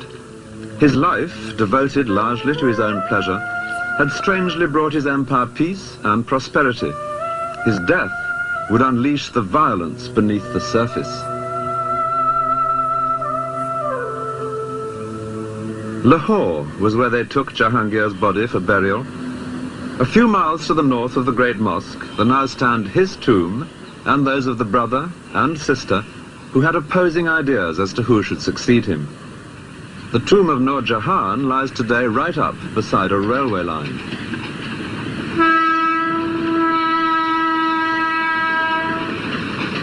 And it's a line which separates the losing from the winning side. Beyond the tracks is the tomb of her brother, Asaf Khan, and it is he who lies close to the tomb of Jahangir himself, for it was his side of the family which won in the fight for the succession. In this final struggle, Nur Jahan's position as a woman, ruling from inside the harem, did at last prove a crippling disadvantage. Her brother was able to rally the other noblemen at court, all of them soldiers like himself, to support his son-in-law, Shah Jahan. And he could seal his sister off in the harem, blocking her chain of command to the outside world. Shah Jahan himself was miles away, far to the south of Agra. But here in Lahore, Asaf Khan now declared him emperor. Eventually, a message of warm approval was received from Shah Jahan, and in it he said that it might be a wise precaution if his male relations were to be, in his delicate phrase, sent out of this world. Asaf Khan took the hint and killed not only the rival prince, Nur Jahan's son-in-law, but 2 nephews and 2 cousins of the new emperor. It was the first time there'd been murders within the imperial family. But Shah Jahan's cruel example was to be often quoted and ruthlessly imitated by his descendants. Meanwhile, Nur Jahan herself was left unmolested, no doubt because everyone knew she was at last powerless and harmless. Shah Jahan gave her a handsome pension, and she busied herself with the second great tomb she had created. It's less delicate than the jewel of a tomb she built for her father in Agra, except where it really matters, inside.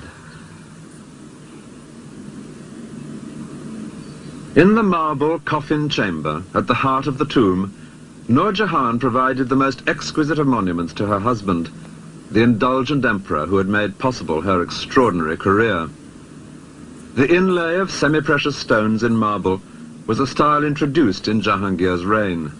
On his tomb, it achieves perfection. White marble, supremely worked, was to be the hallmark of the reign of his son, Shah Jahan. But while the surface of Mughal court life was approaching its most brilliant era, so were the internal cracks appearing which would bring the edifice tumbling down.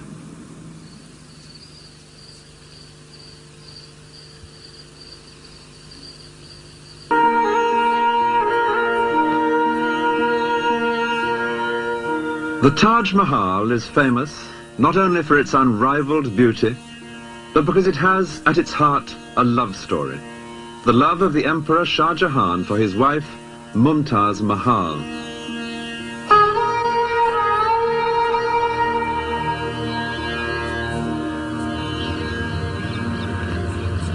Just 3 years before the tragedy which caused the Taj Mahal to be built, there had been a joyful family reunion here in the Red Fort at Agra between Shah Jahan, Mumtaz Mahal and 2 of their children. The family was exceptionally close.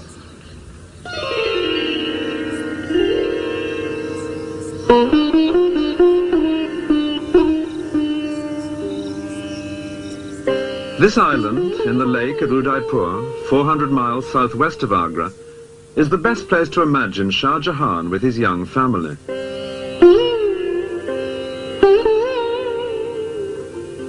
And from their life together here, one can understand something of why he was so attached to his wife that nothing less than the Taj Mahal would do as her monument.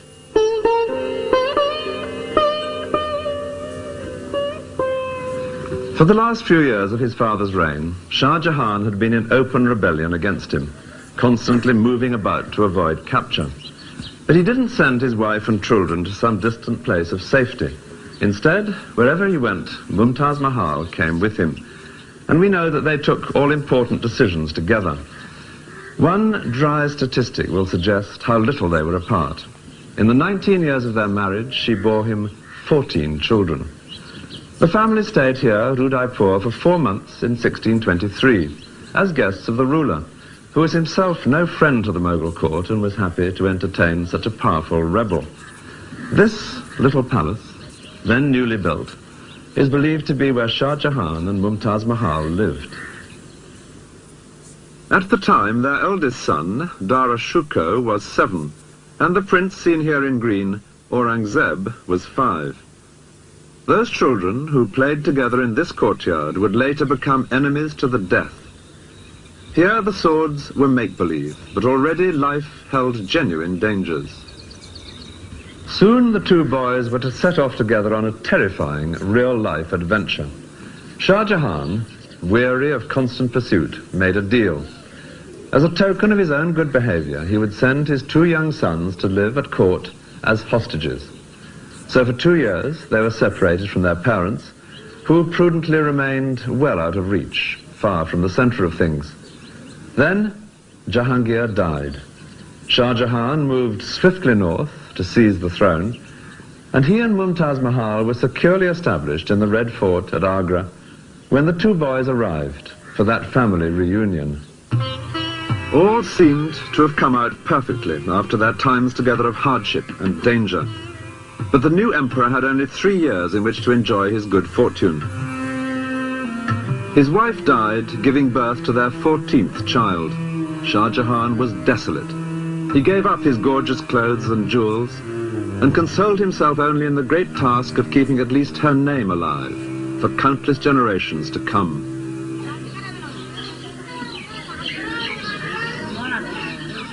The phrase Taj Mahal, which has ever since echoed round the world, is just his wife's own name abbreviated, Mumtaz Mahal. It means the favorite of the palace.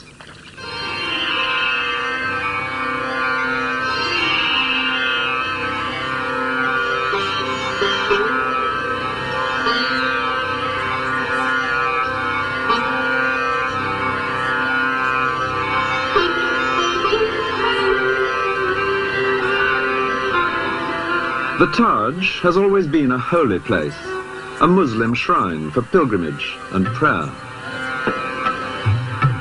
But it is also a place of pride and affection for all the people of India, the best possible choice for an outing with all its attendant pleasures.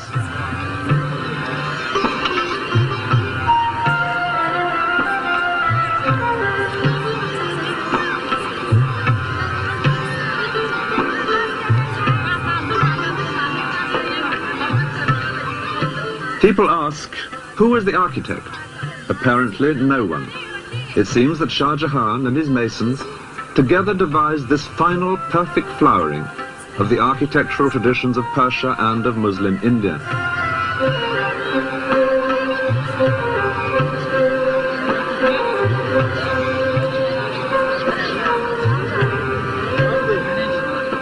Shah Jahan now increasingly devoted himself to architecture, not only in the Taj itself, but in many other projects. He began entrusting affairs of state more and more to his sons, but he made clear distinctions between them. His favorite was the eldest, Dara Shuko, whom he now kept always by his side, leading a civilized but relatively pampered life at court. By contrast, the younger son, Aurangzeb, was constantly sent out on military campaigns, learning the tough trade of a soldier on the distant frontiers of the empire, just as his father had before him. The Mughal Empire had by now long been secure throughout the great plain of North India, within its natural boundaries of mountains and sea. A grand trunk road through this fertile plain was the backbone of the empire, and it was on the great cities along this route, Lahore, Delhi, Agra, that Shah Jahan now concentrated his energies. The famous painted lorries of Pakistan reveal that this is the northwest end of the Grand Trunk Road, and it was here in Lahore that Shah Jahan now built one of the greatest of Mughal gardens.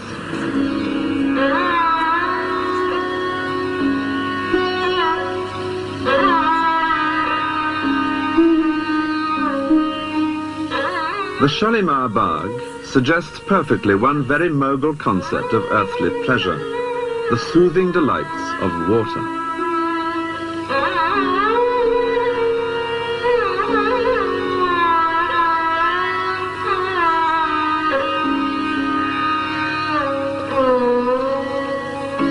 Like Delhi and Agra, Lahore has its Mughal fort. Though much altered in later centuries, some parts do still recall the shimmering white elegance of Shah Jahan's architecture.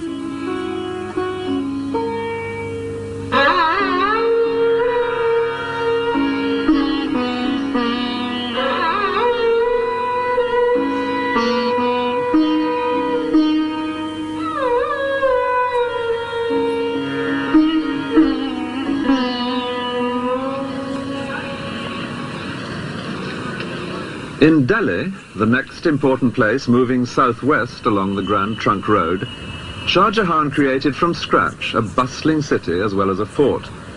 He had decided to move his capital here from Agra. What is now known as Old Delhi was in his time a completely new town.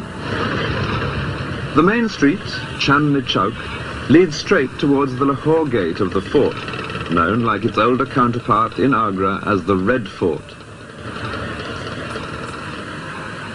Shah Jahan's own apartments, all built at the same time, perch on the walls on the other, quieter side. And naturally, there had to be a mosque. 3.5 centuries ago, the muezzin first called the faithful to prayer in Shah Jahan's new Jama Masjid, or Friday Mosque. Just as today, except that loudspeakers now give his chant an eerily electronic quality.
All round the mosque, as round any cathedral in Europe in the old days, the traders are busy.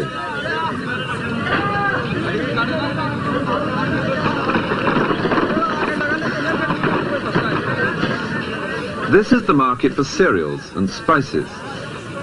There's no space here for four-legged beasts of burden.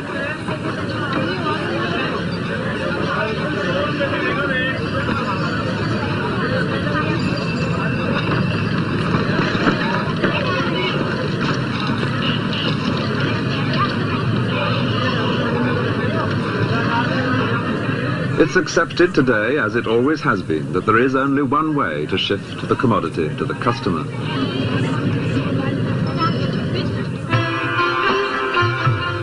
At Agra, too, the Red Fort had much benefited from Shah Jahan's passion for architecture.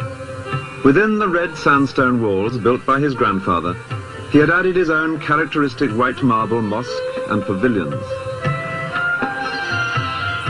And because the fort here has been less altered than in Delhi, this is the best place to imagine the emperor's daily life. From his private quarters here, looking east, the sun rises behind the Taj Mahal.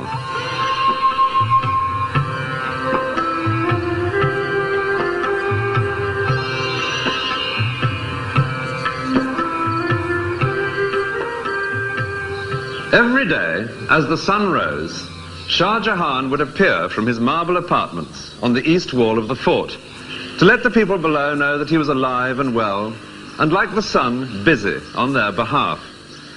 It was his grandfather Akbar who had first timed this daily appearance to coincide with the rise of the sun. But both he and Jahangir then went back to bed for a couple more hours of sleep. Shah Jahan was made of sterner stuff. Reached by a steep and narrow staircase, behind his apartments, there is a mosque, probably the smallest in the world.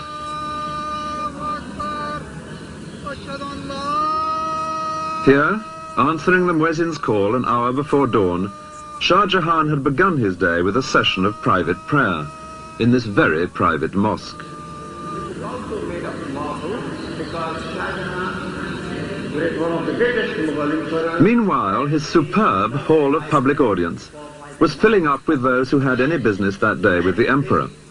Here, a little before 8, to the sound of hidden drums and trumpets, he would appear in his throne alcove, seated on his famous peacock throne.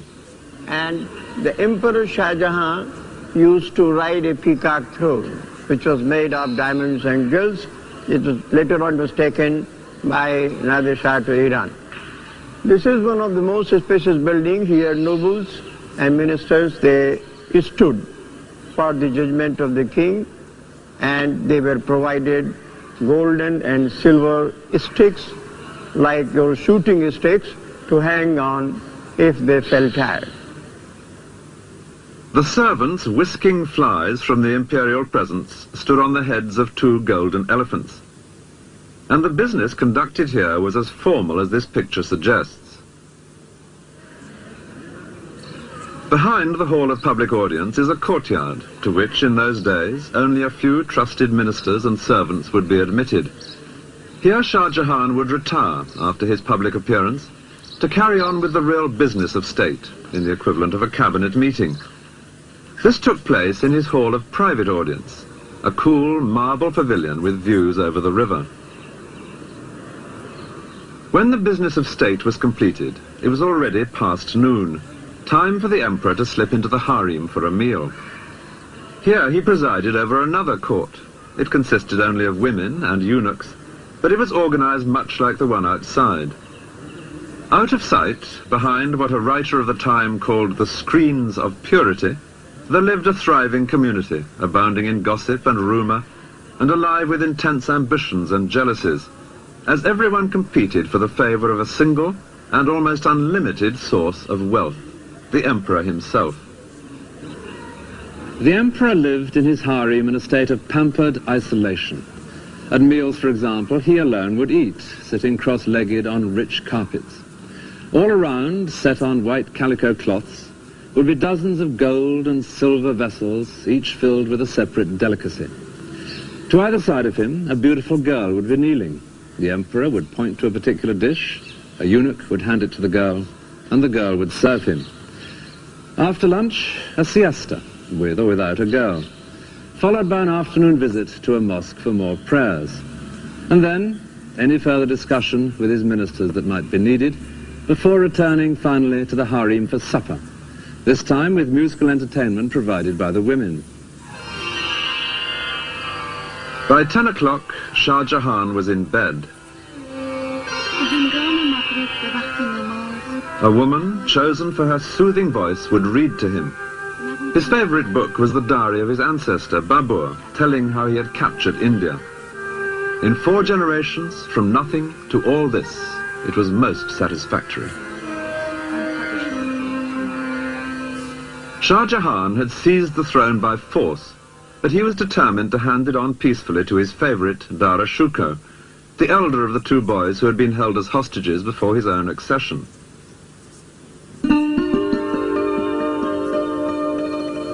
These beautiful paintings are from an album which Dara Shuko gave to his bride when he was 25, and they are typical of the man. He loved the arts and literature.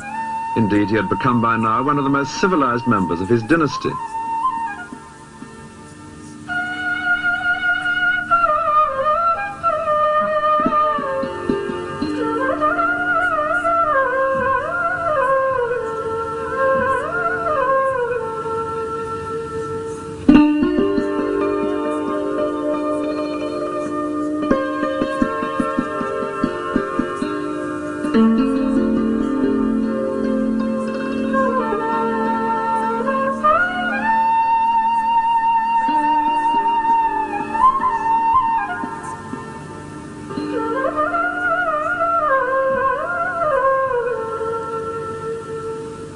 By contrast, Dara Shuko's brother, and most likely rival for the throne, Aurangzeb, was being toughened rather than civilized by the passing years, being almost permanently away at war.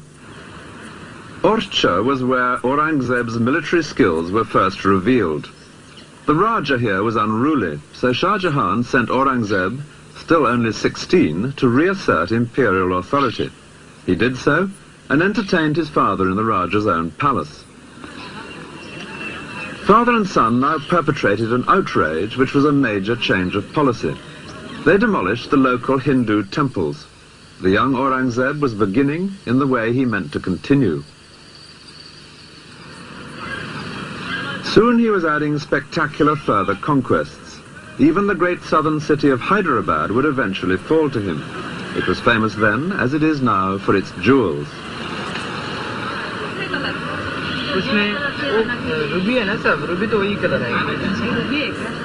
Much wealth was sent from here to the Mughal court, and Aurangzeb should have been able to expect gratitude from his father. Instead, his capture of this city only revealed the obstacles that were now being put in his way. Garnet is darker than this.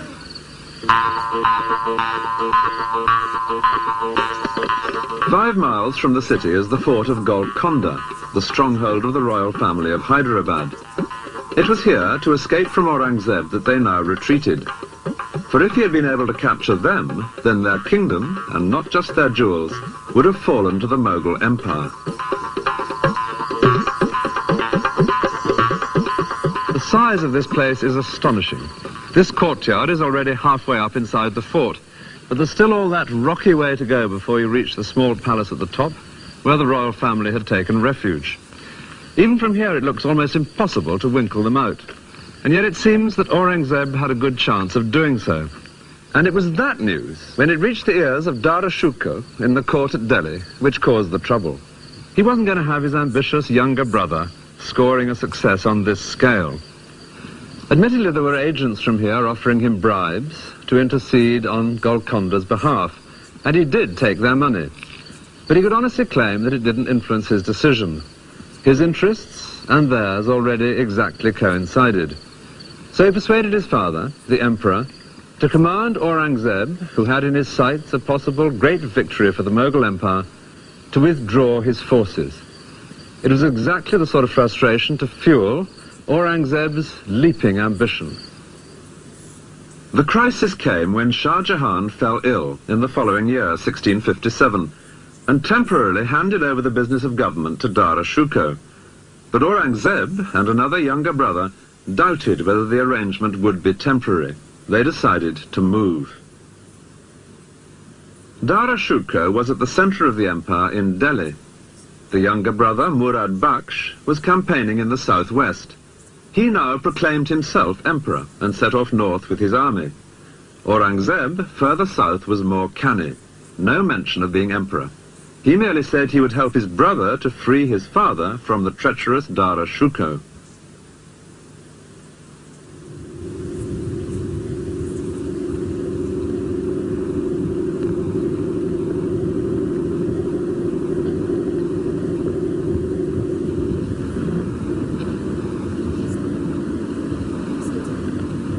It was on a hot summer's day under a blazing sun that the two armies met on an open, dusty plain south of Agra. On one side, the somewhat scruffy joint forces of the two younger brothers, unglamorous to look at, but their men hardened in distant campaigns. On the other, the imperial army, headed by Dara Shikoh. An eyewitness has left an account of his magnificent force as it moved out from Agra. Ranks of elephants in immaculate shining armor, squadrons of cavalry with gleaming lances. But the same account goes on to say that most of those soldiers were not very fierce, being barbers, blacksmiths, butchers, carpenters, tailors and such like. A peacetime army under a peacetime general. The midday sun was so hot that men's skin was blistered by their armor. In spite of the barbers and the tailors, it was quite a close-fought battle, but in the end it was Dara Shikoh who turned and fled back to Agra. He stopped just long enough to collect his family and a few favorite slave girls and set off with them on fresh elephants to Delhi. And with that ignominious flight by the intended heir to the throne, the tide turned towards his younger brother, Aurangzeb. It was 2 days later that Aurangzeb and his victorious army arrived outside the Red Fort in Agra, where his father, Shah Jahan, waited, his plans for the inheritance in ruins. Any negotiations here in the fort would be without Prince Murad, who had been badly wounded in the battle. Shah Jahan opened the matter by sending a sword of honor to Aurangzeb with an invitation to visit him. Aurangzeb replied that he would only do so if his father handed over the fort to Aurangzeb's men. Shah Jahan declined, whereupon Aurangzeb laid siege to his father. Cannon fire didn't achieve much against these great walls. Sealing off the water supply proved more effective. After 3 days, Shah Jahan surrendered. Aurangzeb never came in to see his father, and Shah Jahan would never again leave this fort. This beautiful tower became his prison, and his life here was made steadily more bleak. Even his jewels were removed by the servants of his grasping son. All that he managed to keep with considerable difficulty was his pearl praying beads. There was plenty of time now for prayer, and he became, in the way perhaps of old men in adversity, increasingly devout. For the fifth of the Great Moghuls, the imperial days were over. There were some consolations. He did have a devoted daughter to look after him. There was comfort in the Quran. And he was allowed to stay here in his private apartments, with their beautiful view made infinitely more so by the great monument which he himself had created to his wife, and to happier days, when she was alive and their sons were busy only with nursery battles, instead of the fight to the death on which they would now embark.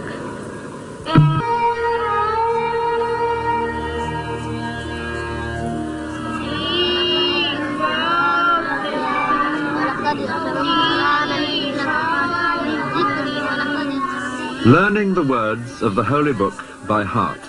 In many societies, the basis of religious education. These are children in a mosque in India.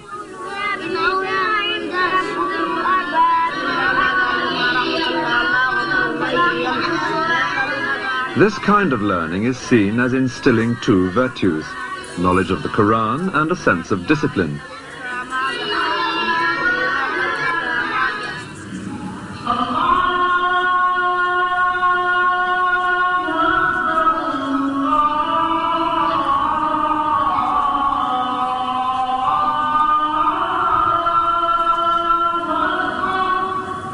Adults now in the mosque at Lahore. The sense of discipline in a shared belief and cause strikes anyone who attends the Friday service in a mosque. It was a mood which would be put to political use by the last of the Great Moghuls, Aurangzeb. Aurangzeb was unusual among the Great Moghuls in being painted kneeling at his prayers. His ancestors had preferred not to draw attention to any being superior to themselves, but he saw himself as a humble warrior in the service of Islam. The word means submission to the will of God. When Aurangzeb was a young man, many Muslims in India felt a sense of grievance against his family. The Mughal Empire had been stabilized largely by involving the Hindus. Under Aurangzeb, the frontiers would be vastly extended, and he himself would spend much of his life fighting in the south. But his most passionate aim was to turn India into a more orthodox Islamic state. Violence between the two great communities of India, Hindus and Muslims, is nothing new. The tragic events of 1947, when India and Pakistan became independent countries, were merely the most extreme example. The question of how far the ruling Muslim minority should tolerate the pagan practices of the Hindus was an important one in Aurangzeb's youth, when he was just one of several rival princes.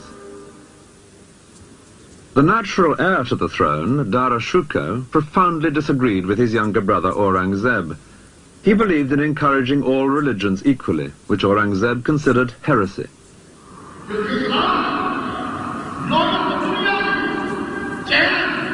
The Quran gives clear guidance. Muslims must allow Jews and Christians to worship freely, but should place restrictions on other religions. It had been Mughal policy to lift these restrictions from the Hindus, but this offended the more orthodox in the Muslim community.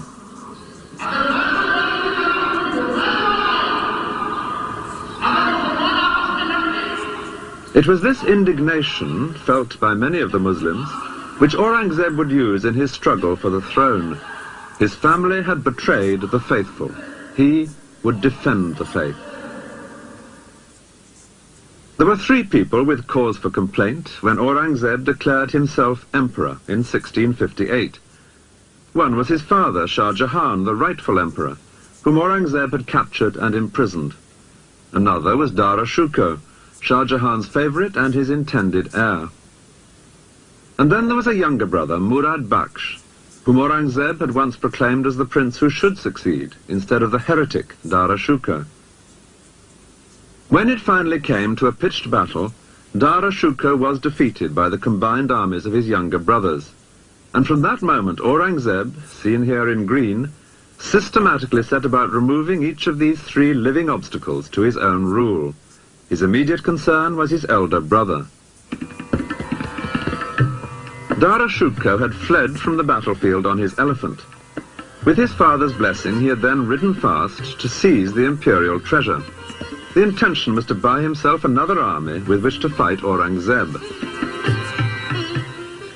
The first stop was Shah Jahan's new fort at Delhi. Here there was great wealth, but Aurangzeb was hard on his heels. The same thing in Lahore. Again, vast treasure. Again, no time to transform it into trained soldiers. After 6 months in remote places, Dara Shukar did at last return with an army, and the two rivals confronted each other in the hills surrounding the town of Ajmer, some 300 miles south of Lahore. These marble pavilions by the lake at Ajmer were built for Shah Jahan, two of whose sons were now fighting their final battle a few miles away. And on the day of that battle, there could be seen here a strange assembly of elephants, women and children, eunuchs, all nervously waiting. They were Dara Shukar's harem with the remains of his treasure. They were ready to set off at a moment's notice because he told them that if he lost the battle, he would join them here so that they could flee together into the desert to escape his murderous brother. Well, he did lose the battle, and in the chaos he managed to miss even this vital rendezvous. The women and the eunuchs waited here as long as they could, and then fled without him. Miraculously, they managed to join up with him a few weeks later, but ahead lay an ultimate betrayal. Shah Jahan had sentenced a local ruler to be trampled to death by elephants, and Dara Shukar had saved the man's life, pleading the special influence of a favourite son to ask for pardon. Now surely was the time to call in old debts. Dara and his family arrived in the man's territory. For a few days, they were royally entertained. And then, most treacherously, Dara Shukar and his 15-year-old son were seized. The ruler had decided where his best advantage lay. An elephant set off north with a closed howdah, bearing Dara Shukar and his young son as prisoners. Their destination, Delhi and Aurangzeb. Today's old town in Delhi was then new. It had been recently built, close to the Red Fort by Shah Jahan. It was here that Aurangzeb now organized a charade to humiliate his elder brother. It very nearly misfired. At this sort of height above the street, Dara Shukar and his young son were paraded through Old Delhi. They were dressed in rags, smeared with dirt, and seated on a skinny female elephant. The people of Delhi were supposed to jeer, but they didn't. Dara Shukar had been a generous and popular prince. There was resentment at his humiliation, and that gave added urgency to the next stage of Aurangzeb's plan. Learned and holy men play an important part in the legal system of Islam, and Aurangzeb now set up a committee of such people to advise on the fate of his brother, whom he described as the chief of the atheists. The holy men, after due consideration, recommended death. Aurangzeb then let it be known that he himself would have preferred exile for his brother, but he bowed to religious authority, and the deed was soon done.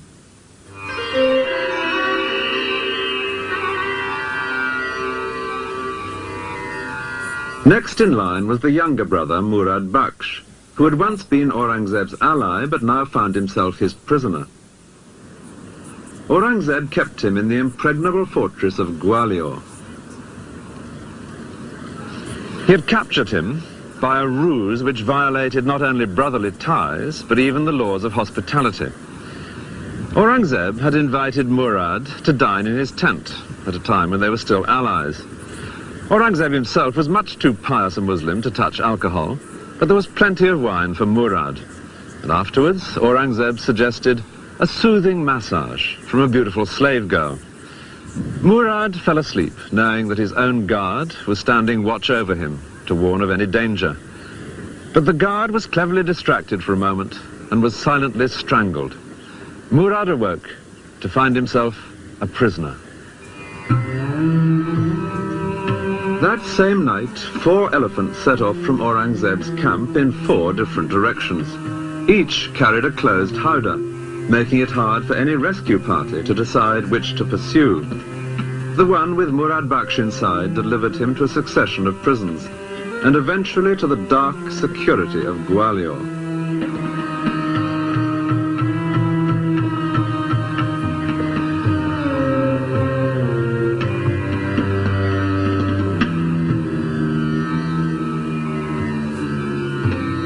It was not enough for Aurangzeb to keep Murad prisoner, however secure he might be deep in the dungeons at Gwalior. He wanted him dead, and he achieved that by a piece of hypocrisy that was typical of the man. Murad had once had a man murdered, and that gave Aurangzeb his chance. Under Muslim law, only the relatives of the murdered man can demand justice. Aurangzeb now sought out those relatives.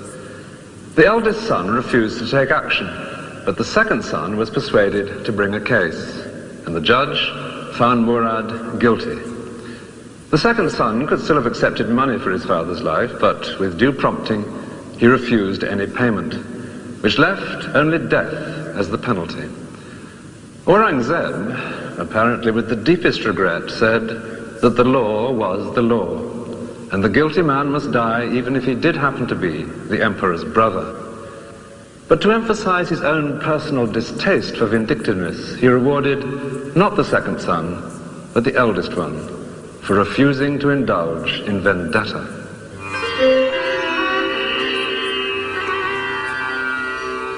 Only one man living could now deny Aurangzeb's claim to the throne, the prisoner in the Red Fort at Agra, Shah Jahan. Even Aurangzeb couldn't kill his father. He left that to time. And after 8 years, the old man died. A boat brought him to his final reunion. For 8 years, he had gazed from his marble cell at his most astonishing creation, and never once been allowed to visit his wife's tomb.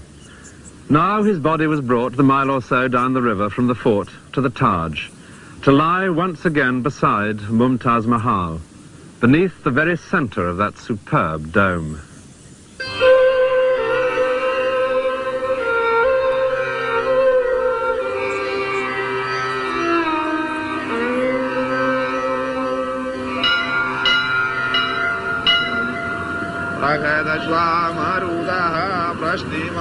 For the Hindu majority, Aurangzeb's firm hold on the throne was unwelcome news. The Quran says that unbelievers must pay a special tax. Aurangzeb's great-grandfather, Akbar, had freed them from this, in the tolerant mood of which Aurangzeb so strongly disapproved. Aurangzeb, having less interest in communal harmony, now reintroduced the much-hated tax.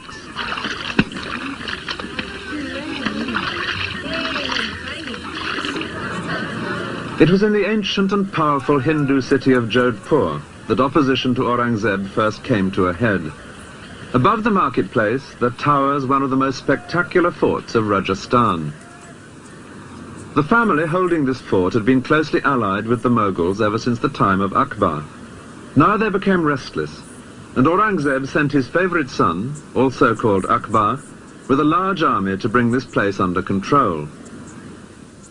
But the Jodhpur royal family made most tempting proposals to the young prince. His bigoted father, they said, was tearing the empire apart. What India needed was a broad-minded Mughal emperor, like the great Akbar, whose name the prince shared. If their Rajput army, they suggested, were combined with his Mughal army, they could together overthrow his father and place a new Akbar on the throne. The Rajputs were famous fighters. The plot seemed a good one. The prince agreed to join them. For Aurangzeb, it was a most dangerous moment. He happened to be not far away, but he was directing a much smaller force from his red imperial tent.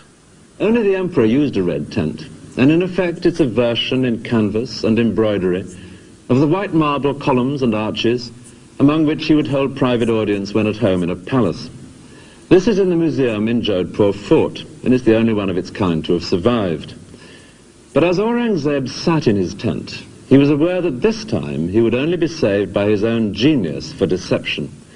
He set to work. He knew that his son would not march into battle except on a day approved by his astrologers. Well, naturally, Aurangzeb had spies in his son's camp, and they now bribed the astrologers to look into their charts and to find there that, to be absolutely certain of good luck, a little delay was advisable. That delay gave Aurangzeb time to bring up more troops. Even so, he couldn't match the combined force of his son's army and the Rajputs, but he had another age-old trick up his sleeve. As the opposing armies moved closer, with battle almost certain on the next day, Aurangzeb wrote a letter to his son, congratulating him on the brilliant way in which he had brought such a large Rajput army into the trap which they had together prepared for them. The letter was smuggled into his son's camp, and it was arranged for it to fall into Rajput hands. Overnight, the Rajput army vanished, and when that was discovered, young Akbar fled as well. His father was not the man to be so easily toppled.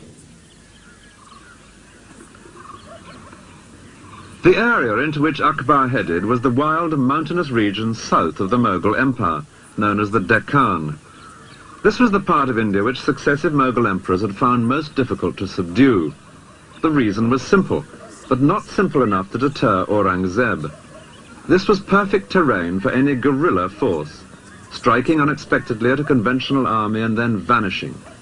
And during Aurangzeb's reign, a ruler had emerged here who was a classic leader of guerrillas.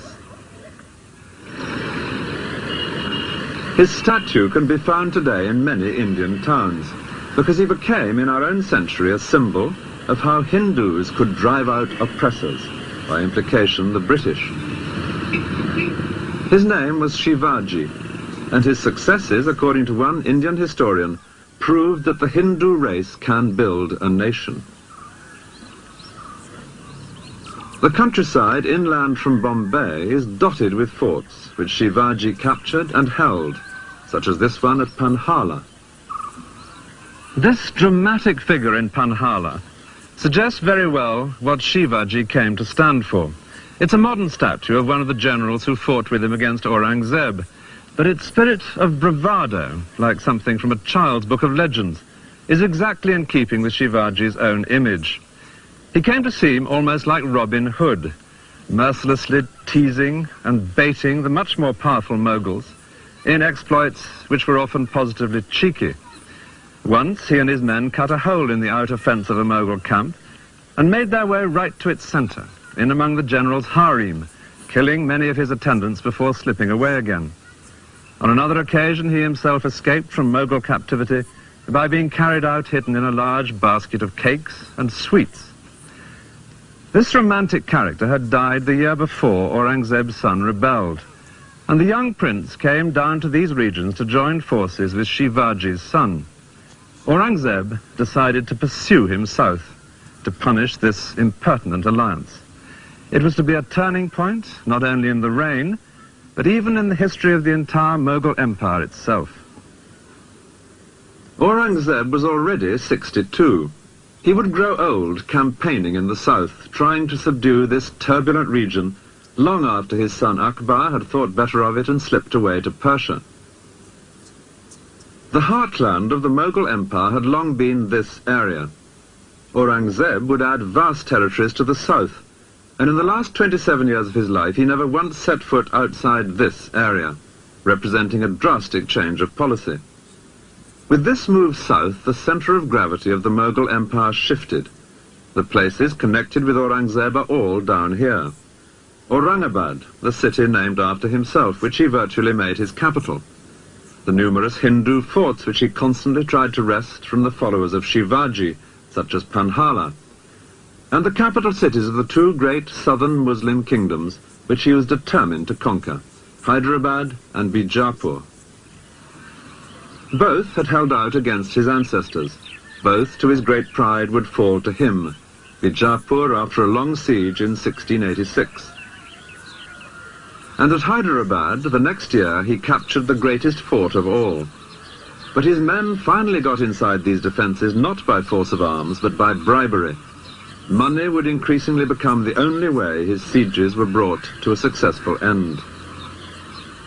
Through this countryside, Aurangzeb would move back and forth with 500,000 people, his army and camp followers.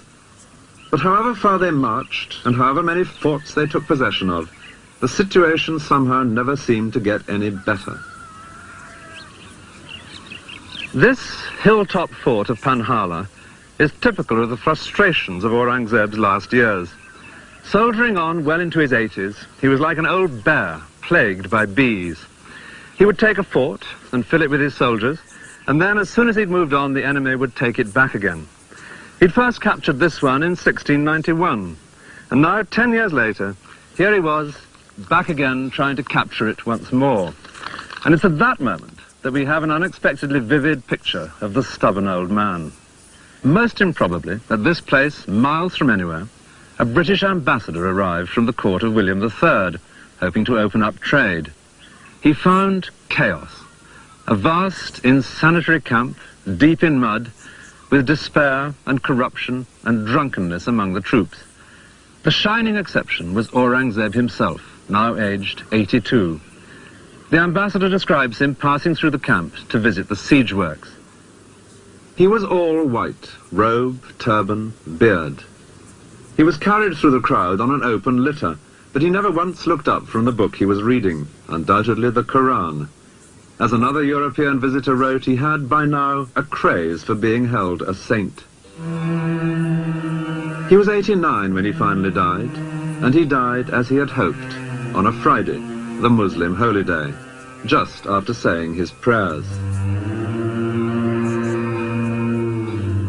This building, a few miles from Agra, is an example of how affairs at the centre of empire had gone from bad to worse during Aurangzeb's long absence.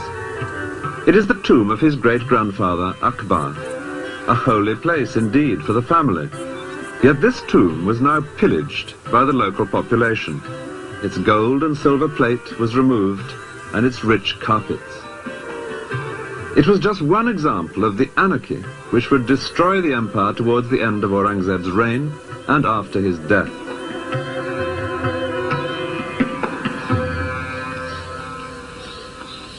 Aurangzeb's own grave could hardly provide a greater contrast. It's in the south, 15 miles from Aurangabad at Kuldabad. No great gateways and gardens and terraces here, just small whitewashed courtyards leading to a flight of 3 steps.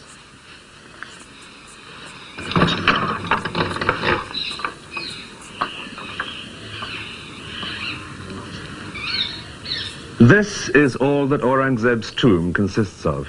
A space the size of a small room and a bare patch of earth open to the sky. Exactly in keeping with what the Quran specifies and with his own image that he had always liked to project, that of a simple Muslim, just one of life's pilgrims. But in another way, this cramped space symbolizes the poverty of mind he had brought to the more generous tradition of his ancestors. With their flamboyant ability to enlist everyone's talents, Hindus and Muslims alike, in their cause, an idea which had once amply justified that resounding phrase, the Great Moghuls. This grave fulfills a very precise religious requirement, but it was very different from what India had come to expect of her emperors. The 6th Great Moghul was dead, and the empire dead with him.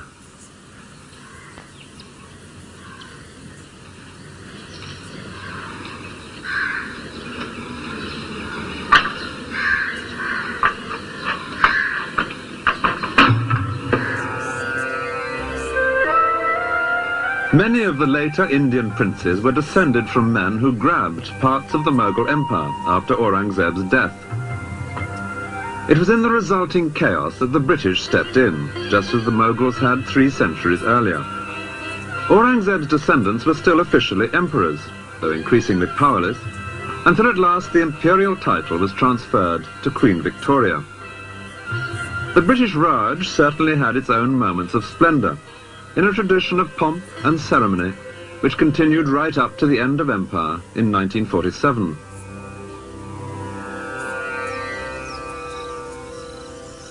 But it would be hard to maintain that any rulers of India, before or since, have ever shown quite the flair and the style of the Great Moghuls.